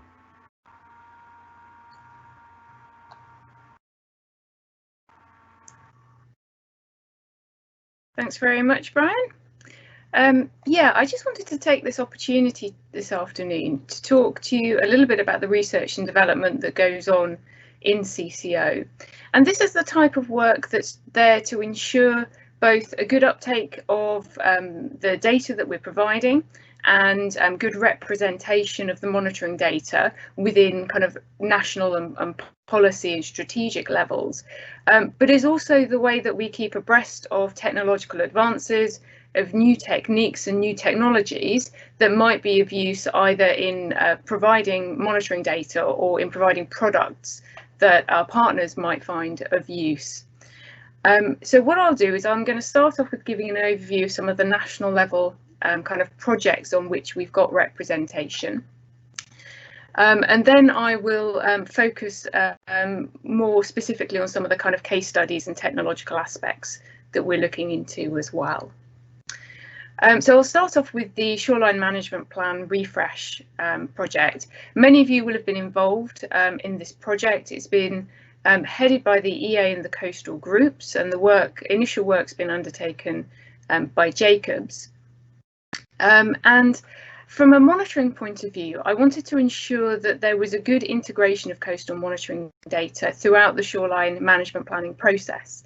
It was actually the shoreline management planning process initially that kind of kick-started this strategic monitoring that we do now. So it's really important that we make sure that we're still fit for purpose and that we're still the data is being used at the right kind of level. So we've had a representation on the technical advisory group for this project. It means we've had early sight of some of the guidance documents that are going to be published quite shortly through this project. And it also has given us an opportunity to review the health check documents that have been carried out for all of the shoreline management plans that exist around England for now. It's been really interesting reading, and I've done a high level analysis to see how well coastal monitoring seems to be integrated into the shoreline management plans. There's a few themes that have come out through those documents themselves and the recommendations that Jacobs have made based on those. One of those is to ensure that we have regular reviews like this, a regular chance to review the survey regime and make sure we're getting feedback from our partners, just to ensure that we're collecting the right data in the right places and at the right time. Another recommendation that's going to be made or emphasised in some of these documentations is the move towards triggers as opposed to the kind of time-based epochs that are in the original documents. Now, there are many types of trigger, but of course, if you're looking at a physical trigger on your area of coastline, it's going to be very important to have the evidence base there to support that. And so we'll be very interested to try and make sure that we can provide the evidence base that you need in order to determine what your trigger level is, but also that we can monitor those parameters to ensure you know when you've met those or not. There's also a common thread of analysis throughout these health check documents, and just ensuring that the data is being used to its greatest potential by the shoreline management groups to inform these kind of decisions. All in all, I think you can summarise all of the comments within this is just to try and make sure that there's a good dialogue between the coastal monitoring programme and the shoreline management planning groups themselves. And so what would be great is that if we can ensure that we get representation on those groups so that we can have this easy dialogue and make sure there's a back and forth communication going forwards. So the SMPr refresh is in its transition stage at the moment, where it's going to be handed over to the coastal groups, and I think you'll be hearing a lot more about it in the future from Brian and others. Another national level initiative we're involved in at the moment is one from the Geospatial Commission. This is their coastal zone mapping project. We're actually in the second stage of this at the moment, and it's all about joining up spatial data collection at the coast. So there's an acknowledgement there are actually several organisations that are all collecting coastal data as well as CCO, and we have some really good examples of collaborations with some of those. So for example, our collaborations with the MCA and the UKHO. But what this project aims to do is to make sure that there's really good coordination between all of the organisations collecting this data. So there's three threads to this. One is kind of physically trying to coordinate some of this data together and see if we can collaborate on anything and make any efficiencies or join forces with some of these organisations at any point. The second one is a landscape report, and this is going to set out what each organisation is collecting, but also why they're collecting it and who for. And this will hopefully allow the Geospatial Commission to kind of drill down into the nuances of the different types of data, standards of data that are required for different purposes and for different user bases. And then the third thread of this is a review of the guidance materials. both for coastal data collectors such as us, but also for users of coastal data as well, so that we can ensure that there is a kind of best practice going forward in the use of these kind of data sets. So this project really has only just started. The kickoff meetings were last week, and it's a very short project, but it's going to be happening over the next 6 months, and we'll keep you updated as things progress. Moving on to the technological side, we've got a few projects nationally and kind of within the southeast that are looking at the benefits or potential of Earth observation data. One of those is called BlueCo. It's part of the European Space Agency Regional Initiative. It is has 3 threads about innovation, resource management and spatial planning, of which we can fit into all of them, but CCO is going to be used as a case study within this project. And the aim here is to see whether we can integrate Earth observation data into the way we currently manage our data system through to the wider data uses that for flood and coastal erosion risk management. And then when we've evaluated that, it's about looking into actually, is the data fit for purpose and is it suitable at an operational or a strategic level to provide insight into flood and erosion risks. Again, this is a very new project, so this the kickoff meeting for this was only last week, but they've shown us some examples of similar data that's been captured and used for other projects. So here you can see an example of coastline products that have been derived from synthetic aperture radar data, which can show you shoreline delineation, high water line, and shoreline change as well. And one of the nice things about this is there seems to be a very good agreement with on-the-ground GPS survey data in this case. And you can also see here an example from North Africa that maps trends in shoreline evolution, erosion and accretion chains in a really nice visual manner as well. And so these are the kind of data products that we're going to investigate with them to see if they would be of any use to our partners. We're also going to look at the Earth observation products around hydrodynamics, so wave height, for example, and sea level, potentially wind conditions, habitat mapping and nearshore bathymetry as well. Another similar project that's ongoing on at the moment, also European Space Agency funded, is the Coastal Change from Space project. BGS are heading this up in the UK. And again, it asks similar questions. So is Earth observation from space mature enough to provide valuable information services for us in the coastal community? We're working closely with them to make sure we're not duplicating effort between the 2 projects, but BGS requested some case study sites around the English coastline that had good validation data that they could use to look at shoreline delineation, habitat mapping, nearshore bathymetry. So these are all kind of land-based products rather than marine ones. So they chose 3 areas around the English coastline. It covers about 700 kilometres, including this area here, which just breaches the southwest and southeast boundary. And the work is underway at the moment. We're expecting to see some of these products over the next month or so, when we can make them available for comment to all of the partners to see if they're useful or not. And then there's also aiming to be a presentation and a workshop on this in December, so they can get more comments on whether or not these are useful products to us. So it looks like the Earth observation community are really keen to engage with us and to try and find ways to make good usage of their data. Other research projects we've been involved in, I'm not going to dwell too much on coastal resilience because John did a great job of outlining that project.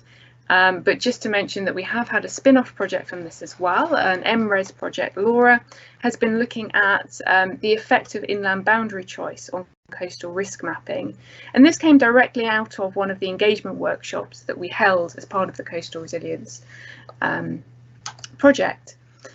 What Laura was able to do is choose a range of different inland boundary choices, and these are based on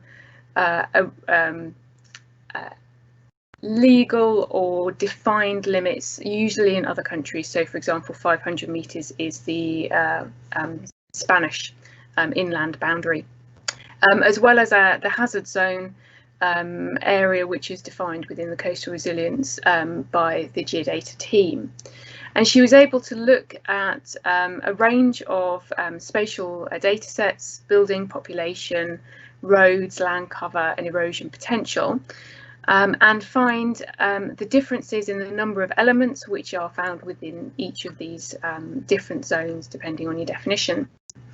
The interesting thing that she found here is that actually, while there are significantly different amounts of elements within each zone, it actually didn't appear to have a significant influence on the distribution of risk around her case study area, so whether it is flagged as low, medium or high risk. And she did come to the conclusion that the hazard zone appears to be the most sensible boundary to choose for these kind of mapping exercises. So her thesis is just in the marking stage at the moment, but we'll make it available on the website for you all to have a look at once it's all available. It's been a really interesting project looking at some of the nuances in coastal mapping. At a very local scale, we have been working with partners at Chichester District Council, University of Brighton, local divers, Sussex IFCA and Sussex Wildlife Trust on effects of coastal change on fisheries, and particularly crab and lobster fisheries around the Selsey Bill area. This is a kind of a ongoing project which takes observational narratives from fishermen, divers and people that work in the area, observational data from CCO, and is starting to put together a series of sediment sampling protocols as well to investigate whether noted and observed changes in sediment distribution and shoreline change, depth of water might be having an influence on the maintenance of the fishing grounds in that area. We also have some work in Pevensey Bay that's ongoing. Here we're trialling a Rapidar radar system in order to capture change in the near shore in terms of wave conditions and bathymetry. This is a collaborative project, again with the University of Southampton, the Environment Agency and PCDL, to look at foreshore lowering and shallow nearshore evolution of the area. We've got a PhD student who's attached to this, who's looking at long-term trends in the nearshore bathymetry. She's just done her first of what will be a series of repeat bathymetry surveys. Together with the radar deployment, she gives us some really interesting insights into actually what happens into the near shore of barriers which are highly managed, such as the one at Pevensey. So that's a great ongoing project. And I just want to finish up really with one that's a bit more left field. We've been approached by the Humanities Department within the University of Southampton to be involved in a UKRI public engagement project, which is aiming to promote knowledge and understanding of plastic waste in coastal areas. It wants to use citizen science, but also citizen art to try and demonstrate how cultural work can promote knowledge and understanding, and kind of advance the value of cultural work in this kind of instigating sense of place and belonging to people. It's going to be based at Durley Chine Environmental Innovation Hub in collaboration with BCP. And what is really interesting to us, I think, at the monitoring programme, because it may give us ways in which we can reach the public and get people better informed about coastal change in a way that maybe we don't think about very much traditionally. So this will be an interesting project that we are going to help out on where we can. So thank you very much for that. A very quick tour of some of the projects that we're undertaking and involved in various levels around the southeast region. There's of course many more that go on nationally as well in the other regional programmes, but we're always just trying to strive to better the programme, improve what we do, and see what the direction of the programme should be. Thank you very much. I'll hand back to you, Brian, but if you've got any questions, please feel free.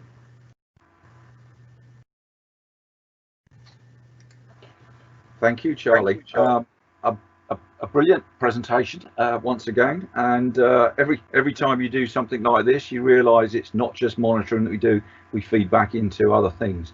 One thing I would say is you ought to think about trying to quantify how much we've saved UK PLC by giving our expert knowledge onto this.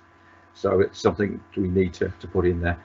Anyway, we're now ready. We're bang on time. We've got 2 more presentations, and the next one is by Dan Amos, a showcase of the Phantom 4 RTK quadcopter. Dan, if you're ready, give your presentation, please. Good afternoon, all. Can you hear me? Good stuff. Yeah, good afternoon. I'm Dan Amos. I'm the Channel Coastal Cell 4D project manager for the stretch between Selsey and Beachy Head, as you can see here. Today I'm going to give you a short presentation on our new DJI Phantom 4 quadcopter. But before I do that, I want to give you a bit of a background on our usage of UAVs. We started investigating the use of UAVs back in 2015, visiting trade shows, getting demos from suppliers, stuff like that. During that time, something we learned is that UAV marketplace is very fast moving in terms of technological developments. So after lots of demos and of various systems, we took the plunge and purchased a Topcon Cirrus Pro with the CCO in January 2018.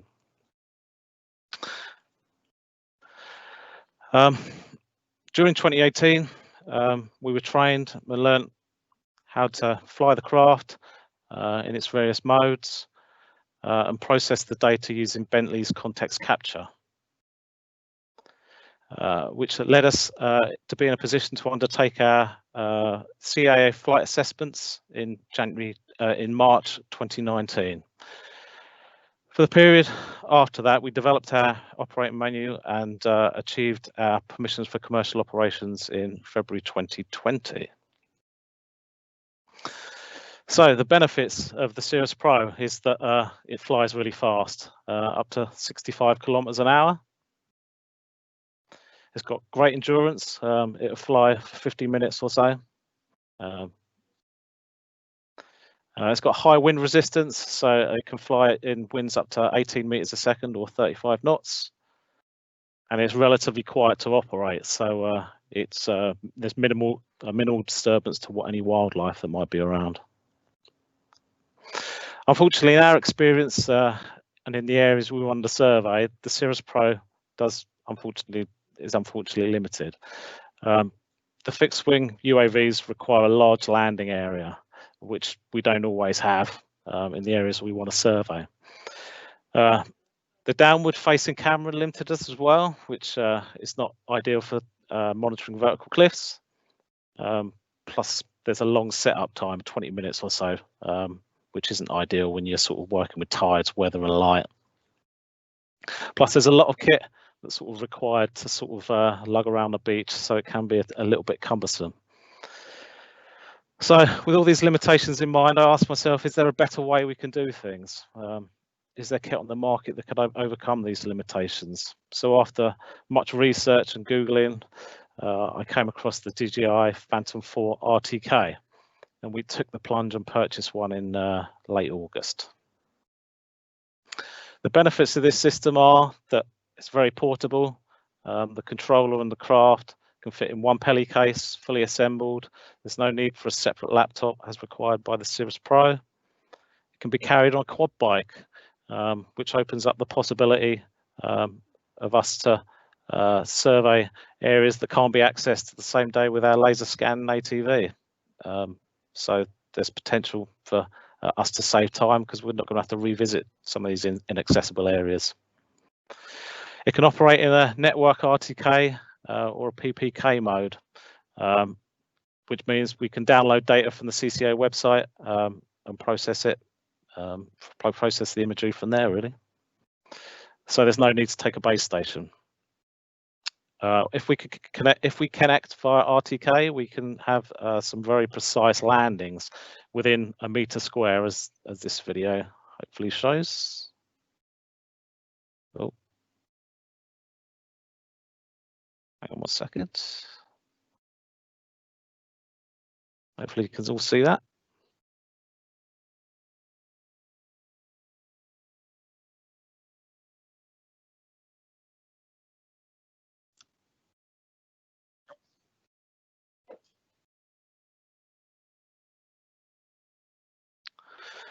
It also carries a high-res gimbal-mounted camera, so it's not just downward facing. Allows us to collect 3D photogrammetry, which is ideal for surveying vertical slope faces, as can be seen here. Good detail picked up in the caves. This is at Telscombe. And it's great for giving overview imagery, as can be seen here at Cookmere Haven. The benefit of this system as well, it has what are called hot swappable batteries. So we can, within 2 minutes of landing, we can sort of relaunch the craft again. And that allows us to basically, what we do is we return the kit, return it to home, it'll land autonomously. We can quickly change the battery, relaunch it, then it will complete its mission. This counteracts the shorter flight times than the Cirrus Pro, so we can do up to about 25 minutes with this bit of kit. It's got reasonable wind resistance, up to 10 meters per second or 19 knots, which obviously isn't as good as the Cirrus Pro, but as Brian might say, it's horses for courses. And one big benefit is that it's low cost. Costs around 7K all in, including the transport case, but excluding the processing software. Here are a few images of the deliverables. So we've got a 3D model or mesh. We've got the color point cloud, again from Telscombe Cliffs. And we've got ortho photos. So this is from Cookmere again. And here's a digital surface model. All these deliverables can, of course, be sort of generated by the Cirrus Pro as well. But what the Cirrus Pro can't do is sort of capture dynamic video such as this, which gives a great overview in inaccessible areas such as the cliffs, because we find it very difficult to survey these in any other way. We've previously used the boat with the laser scanner mounted on the top, but this way is much quicker to deploy.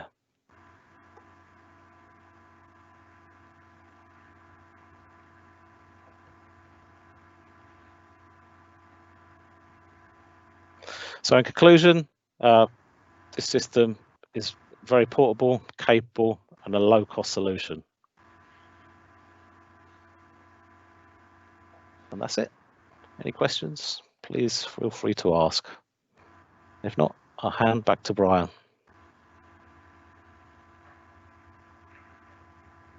Thank you, Dan.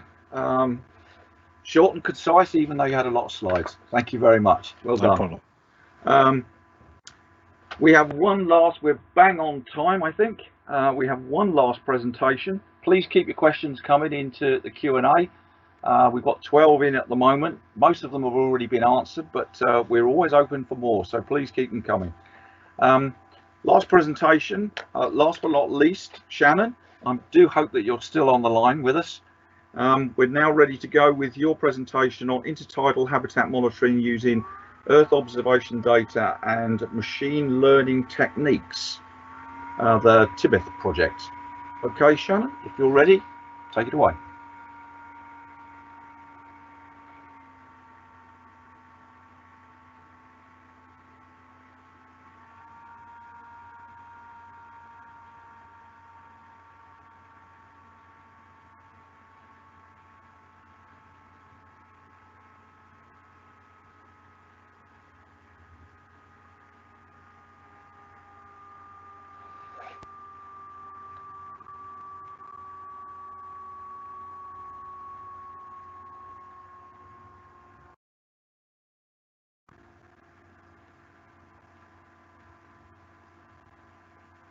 could still see Shannon's name on our list.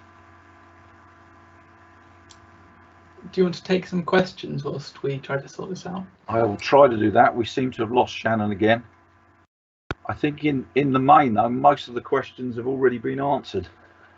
A lot are down to queries or others. Got one, dunes are temporary stores of sediment and dynamically changing. Trying to herd them into defences or habitats is bound to fail. Any comments? Do you want to open that to the whole panel? Anyone want to pick up? Yeah, I can quickly talk about that. Yeah, so you're definitely right that they are temporary stores and dynamically changing, but the whole way that dunes are designed are to be a sacrificial form of defence, so they're actually designed to fail to be able to provide that defence. So even though they might fail, they're dynamic and they are designed to recover quickly. So that's how they are a form of sea defence. Thank you. Sam, have we got any news? I'm not sure if you can hear me. Ah, yes. Yeah, okay. I'm really sorry about this. I'm just I'm trying to figure out now how to share my screen because the option seems to have disappeared. I'll take another question, and when you're ready, we'll come back to you. Okay? Okay, or if Poppy has my presentation handy, I could just talk through the slides if that would be faster. That's brilliant. Thanks very much. Are you okay, Poppy? Yep, I'll just dig it out and load it up. Thank you.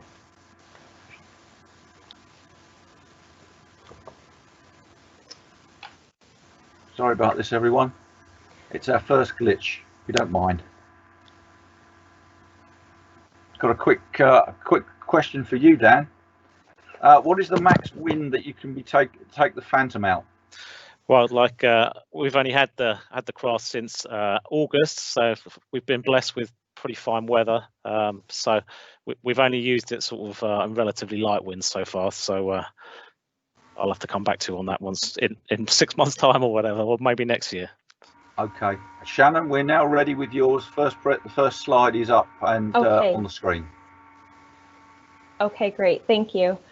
My apologies about this, everyone.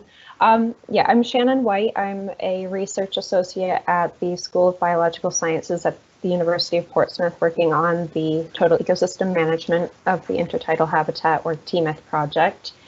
And this is a European Space Agency funded project that started in March 2019 with the aim to investigate the feasibility of using Earth observation data and artificial intelligence to monitor intertidal habitats and to develop a web-based platform to efficiently provide maps to end users. So on this slide, we have the project team and partners. So the project is a collaboration between Amos Space UK and the University of Portsmouth, combining expertise in Earth observation data and deep learning for feature extraction and ecology, respectively. And Natural England and the Southern IFCA are also key partners associated with this project who have provided key input on data needs in terms of intertidal monitoring, and also from the what kind of user requirements there are from the point of view of prospective end users of the platform. Next slide, please. So the Solent region is the case study for this project. It represents a highly protected yet heavily exploited area with many different organizations involved in the management and conservation of the intertidal habitats. And there is a legal obligation under multiple directives to make effective assessments of intertidal habitats, including protected features and activities that interact with these, as well as indicators of environmental quality. Achieving total ecosystem management to support conservation and the sustainable exploitation of the intertidal ecosystem requires extensive habitat monitoring and assessment of pressures. However, budgets are often limited, and data may not be collected, or it may be difficult to access and visualize the data in a holistic way. Next slide, please. So Earth observation data, here I'm also referring to data from manned planes, drones, as well as satellites. These offer high spatial resolution data across local to the broadest of scales, and if these are simply accessed, Earth observation derived maps can support comprehensive assessments and effective decision making. And further to this, if these are provided in a web-based platform, this kind of streamlines the provision of maps required by multiple organizations. So this kind of just gives an overview of the proposed TEMITH web-based platform. A user would go on and specify the area of interest, the time frame they were interested in, the features of interest, and the relevant satellite data would be pulled from the database, and the outputs would be produced and visualized on the web platform and can be downloaded. And where users have their own drone imagery, they could also upload this to the platform for future classification. So yeah, this is just an example of what it could look like on the platform. This one here would be the classification of sediment disturbance from digging, and this slide here shows a probability map. So this would be reflecting the confidence in the correct classification of that sediment disturbance at the pixel level. So the feasibility of this type of a web platform service has been demonstrated already by Amos Space UK. They kind of have that technology in place, for example, in applications to precision farming. And so the focus on the rest of this presentation and for the project has essentially been on the models, development of models to detect 3 prioritized pressures from the intertidal zone using Earth observation data. So that's what's represented here. And those 3 prioritized pressures were opportunistic macroalgal mats, sediment disturbance, and wastewater plumes. And initially, the project was going to include litter, but initial early feedback indicated the relevance of the first 3. And yeah, the figure that was on the right in the previous slide just kind of gave the overview of the process from data gathering to where we are now. And yeah, so the next slide for opportunistic macroalgal mats. High coverage by algal mats within the intertidal zone can reflect nutrient enrichment or eutrophication, which has been a problem within the solent. These mats can affect habitat suitability for other organisms and can cause smothering of other intertidal vegetation. Therefore, their detection is relevant as an indicator of ecological quality, as well as the condition of other features of conservation interest. The ability to detect salt marsh and seagrass habitats and to distinguish these from algal mats is also highly relevant in the context of monitoring. And so the data that we were trying to gather for this project for detection using deep learning models was mapped polygon data sets for each of these vegetation classes. And so just briefly listed here are the key sources for these mapped polygon data sets. So this included ground survey data and data sets derived from aerial photography interpretation. And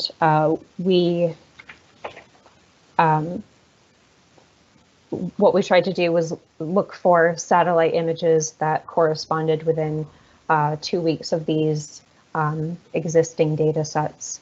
And this kind of proved challenging in terms of finding satellite images within that appropriate window of time that were also cloud-free and at low tide. For sediment disturbance, so sediment scarring resulting from different activities can be detected in aerial imagery. And for TEMITH, we prioritized sediment disturbance from digging, from shellfish dredging, and from boat scars. And this included detection from drone imagery and aerial photography, as well as detection from satellite imagery.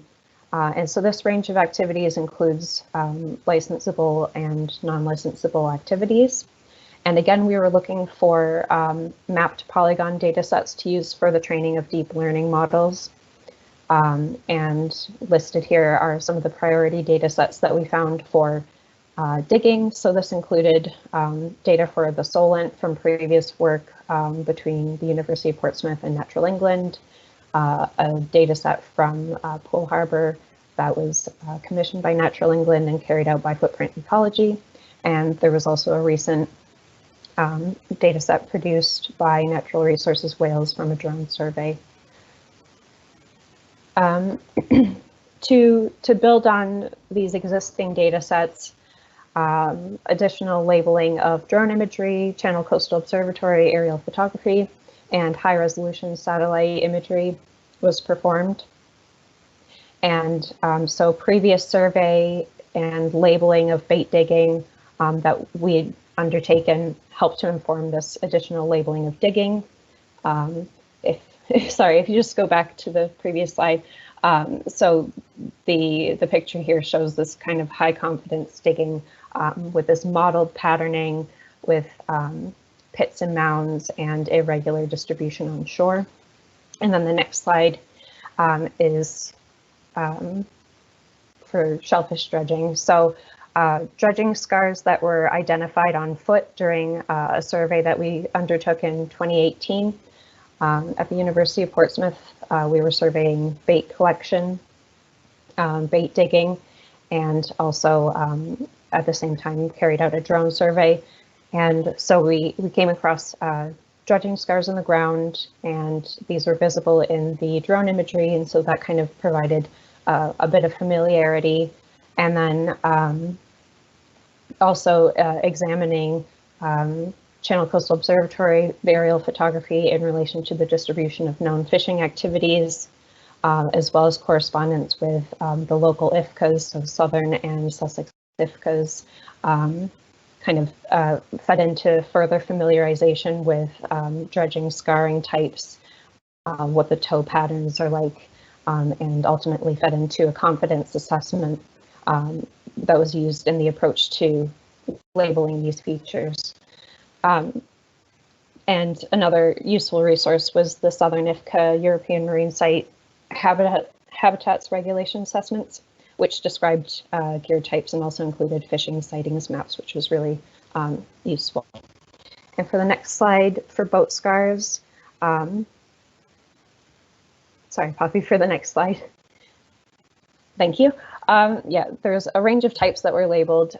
This included mooring scars, which often have this circular type scarring feature, birth scars, independent scars that were consistent with these other types of scars, but not at a particular structure, and also keel drags, which a confidence assessment was developed to distinguish these linear keel drag scars from the dredging scars. And ultimately, the key considerations were the morphology of the scars, as well as the context in which they occurred. And so a systematic approach was taken, but in some cases required expert judgment, and also discussions with the PI and also with the input from the IFCAs helped in this overall process. And yeah, the next slide for wastewater plumes for data gathering, we were, rather than looking for mapped polygons, we were looking for data that could be used to identify and or corroborate any potential plumes that were detectable in satellite images. And Southern Water provided us with duration of stormwater and emergency discharges into Langston Harbor for 2017 to 2019. This didn't include volume data, but that was our kind of preliminary search was based around these, particularly the long duration events and the emergency discharge events, as well as events in the media. if any were indicated, to look for evidence of a visible plume. And this initial search didn't really reveal anything obvious, so the search was expanded to Portsmouth and Chichester Harbour as well, and Sandown Bay at the Isle of Wight. And so the key resources listed here are kind of all of the data sources that were considered in the whole process of prioritizing other discharges to consider in this search, identifying relevant dates to search in the satellite imagery. So when were peak river flows, when were there notable increases in enterococci and E. coli counts in water quality data. Again, were there events noted in the media relating to wastewater discharges? And so we searched both Sentinel imagery as well as higher resolution satellite imagery on digital globe. And some potential plumes were identified, but they were not readily distinguishable as wastewater plumes, and so ultimately the focus has been on these other model types, which is what I will go through now. Go to the next slide, please. So feature extraction from Earth observation data has been undertaken using convolutional neural networks, which is a technique that belongs to the field of deep learning, which is in the field of machine learning, with deep referring to networks of potentially many hidden layers. And convolutional neural networks are considered state-of-the-art for computer vision problems. And this approach ultimately has allowed for classification at the pixel level, providing detailed outputs for the extent of the features of interest. In addition, for the intertidal vegetation models, a traditional machine learning approach was also applied. And yeah, if you go to the next slide, please. So a ResUNet deep learning algorithm was used to detect algomat, salt marsh, and seagrass in 3 separate models from worldview satellite imagery, using vegetation indexes as inputs to the model. So the mapped polygon data sets for those classes of interest that were derived from aerial photography interpretation were selected for use in training because there was a need for having really detailed polygons for the deep learning model to avoid noise in the data set compared to some of the more generalized polygons that from the ground surveys. And with respect to that initial ideal satellite window relative to the training data, there was one image that was used that was more than a few days outside of that ideal 2-week window in the case of salt marsh training, but this enabled a considered, well, this allowed us to compare algomat and salt marsh detection in the same image. And the training data were from August and the satellite image was from mid-July, so they were both in the summer anyway.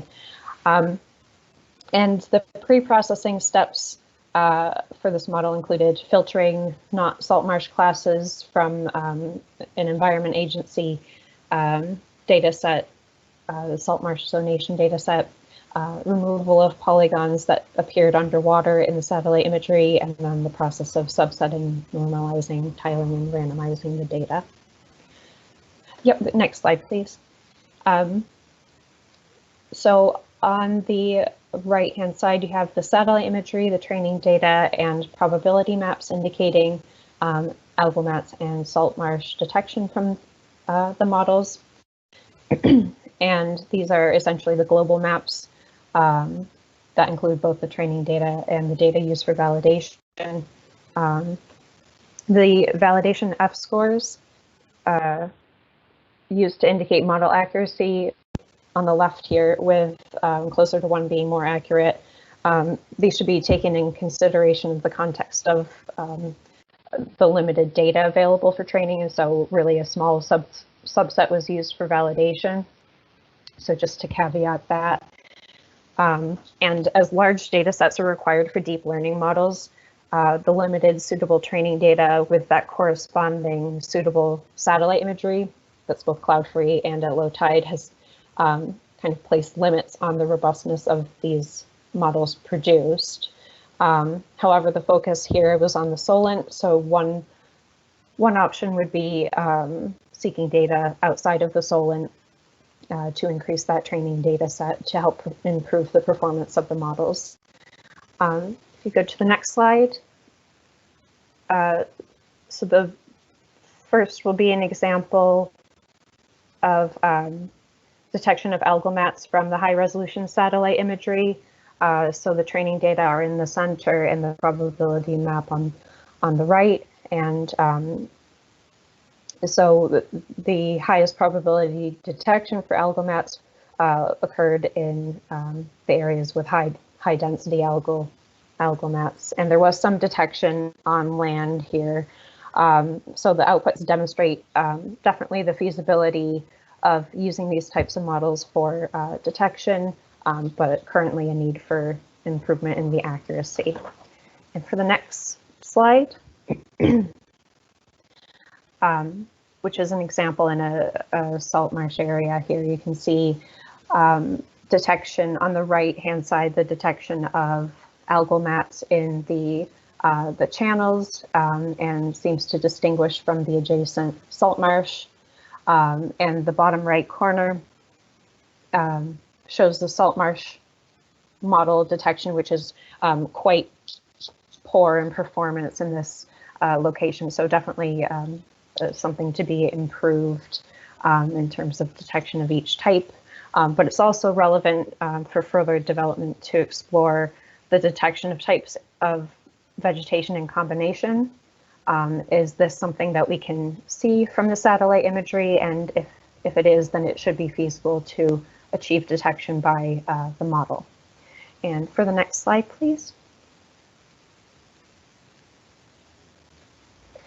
So this is Langston Harbor. A better detection of the salt marsh was achieved in this site.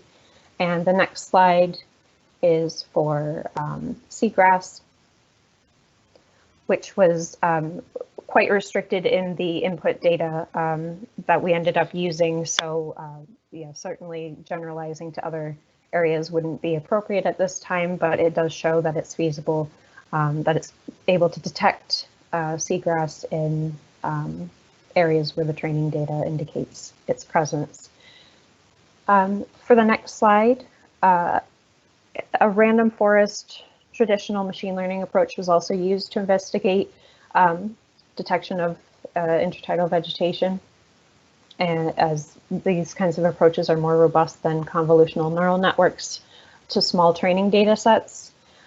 So this involved atmospherically corrected bands were used as the inputs to a 3-class vegetation model, which used the merged ground truth or training data sets that had been prioritized for the deep learning model. And the labels were applied to a July 2020 Sentinel-2 image. And so although this isn't matched to the training data acquisition, this image was prioritized because it was low tide and a cloud-free image. And the Sentinel-2 has bands as high as 10 meters in resolution, and it's also freely available with a revisit time of 5 days. And so it represents a really valuable data source to be considered in this way.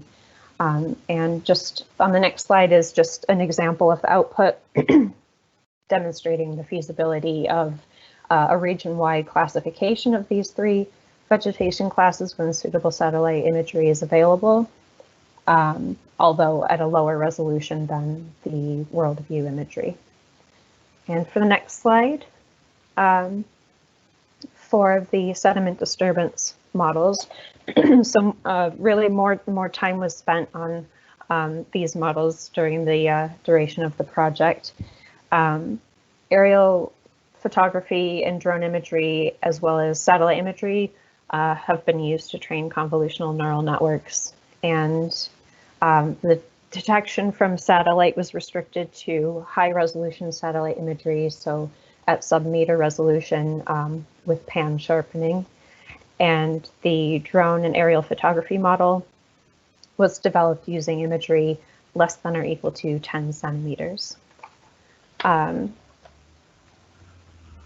So again, we tried to link the training data to satellite imagery that was as close as possible to the collection date. However, a 1-month window was deemed appropriate in the context of previous findings for the persistence of digging scars at a low energy site in Solent.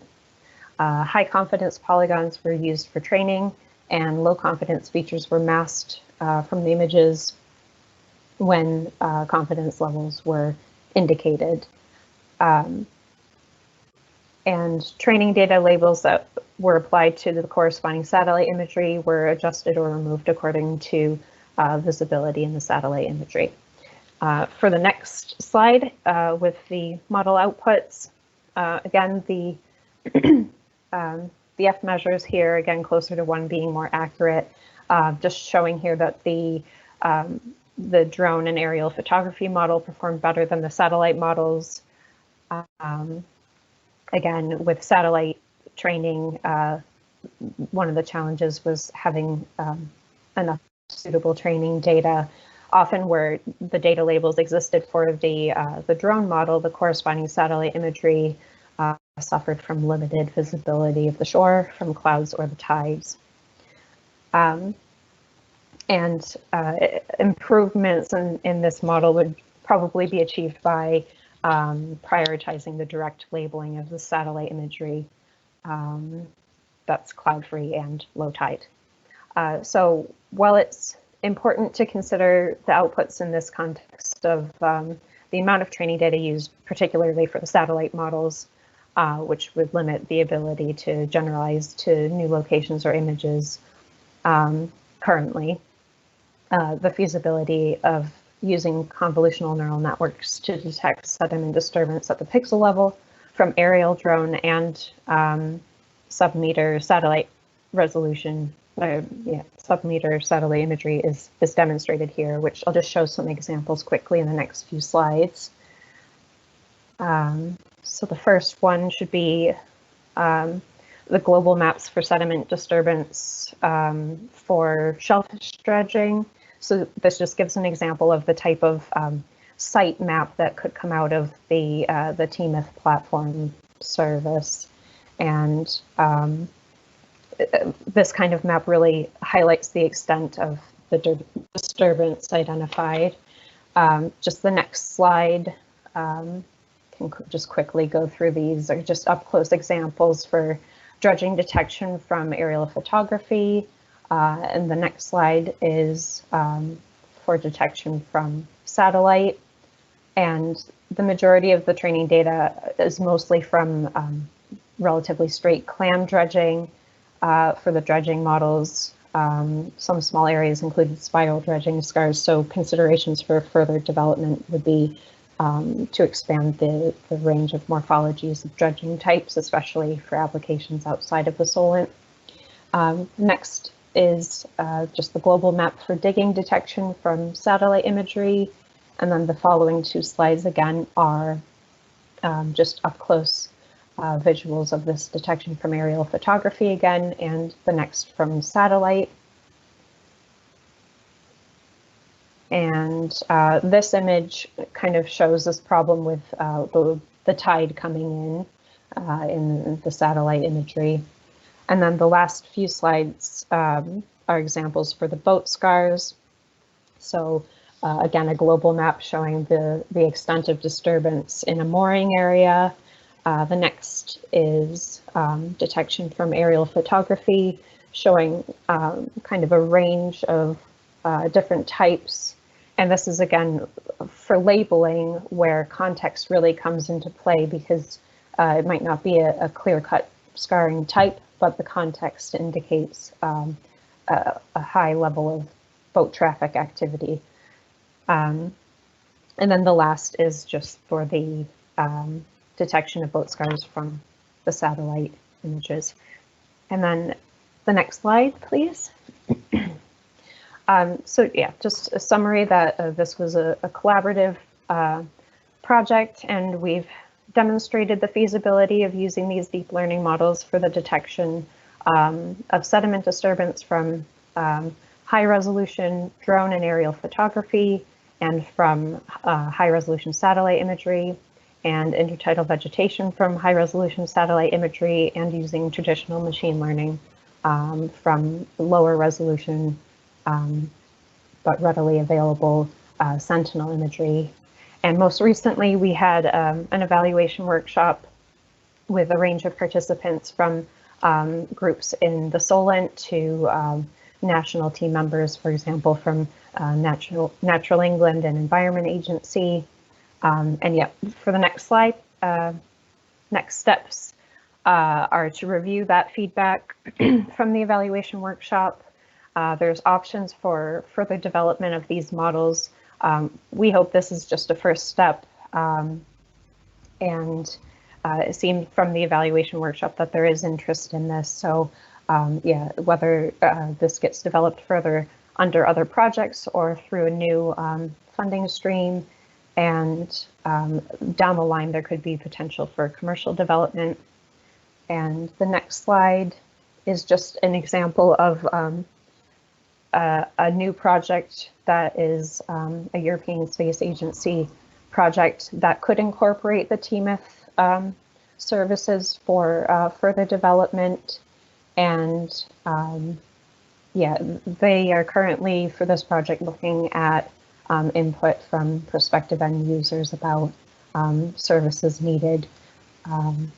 And yeah, I won't get into that just due to time. So thank you for your attention. And if you have any questions for me, please let me know, or I guess I could send you my email as well. Thank you.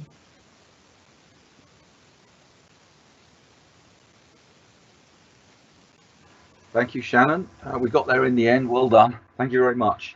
There are a few more questions that are in the Q&A session, but I think due to timing, I will leave those there. Some of them would need a little bit more debate, so I'm actually thinking it would be unfair on those that have asked the questions not to be able to come back with some sort of retort in whatever answer we gave.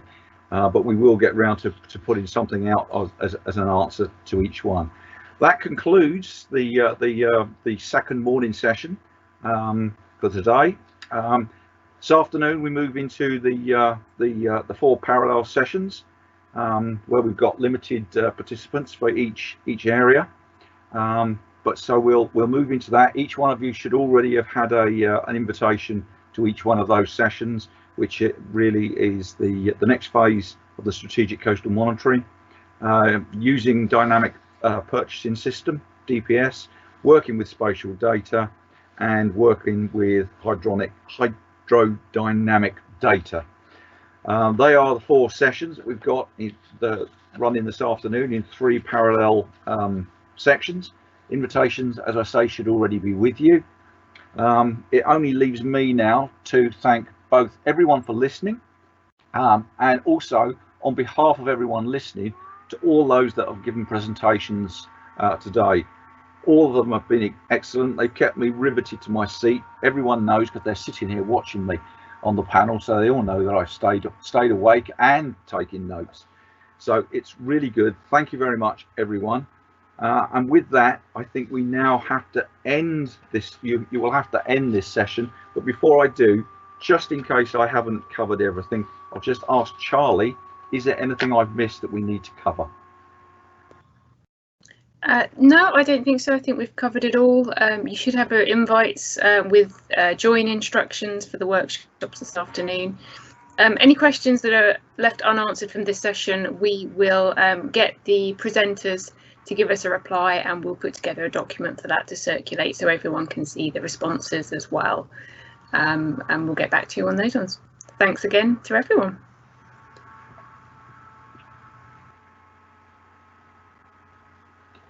That's it. Thank you, everybody. I'll conclude this session and close down now. Thank you very much. Bye.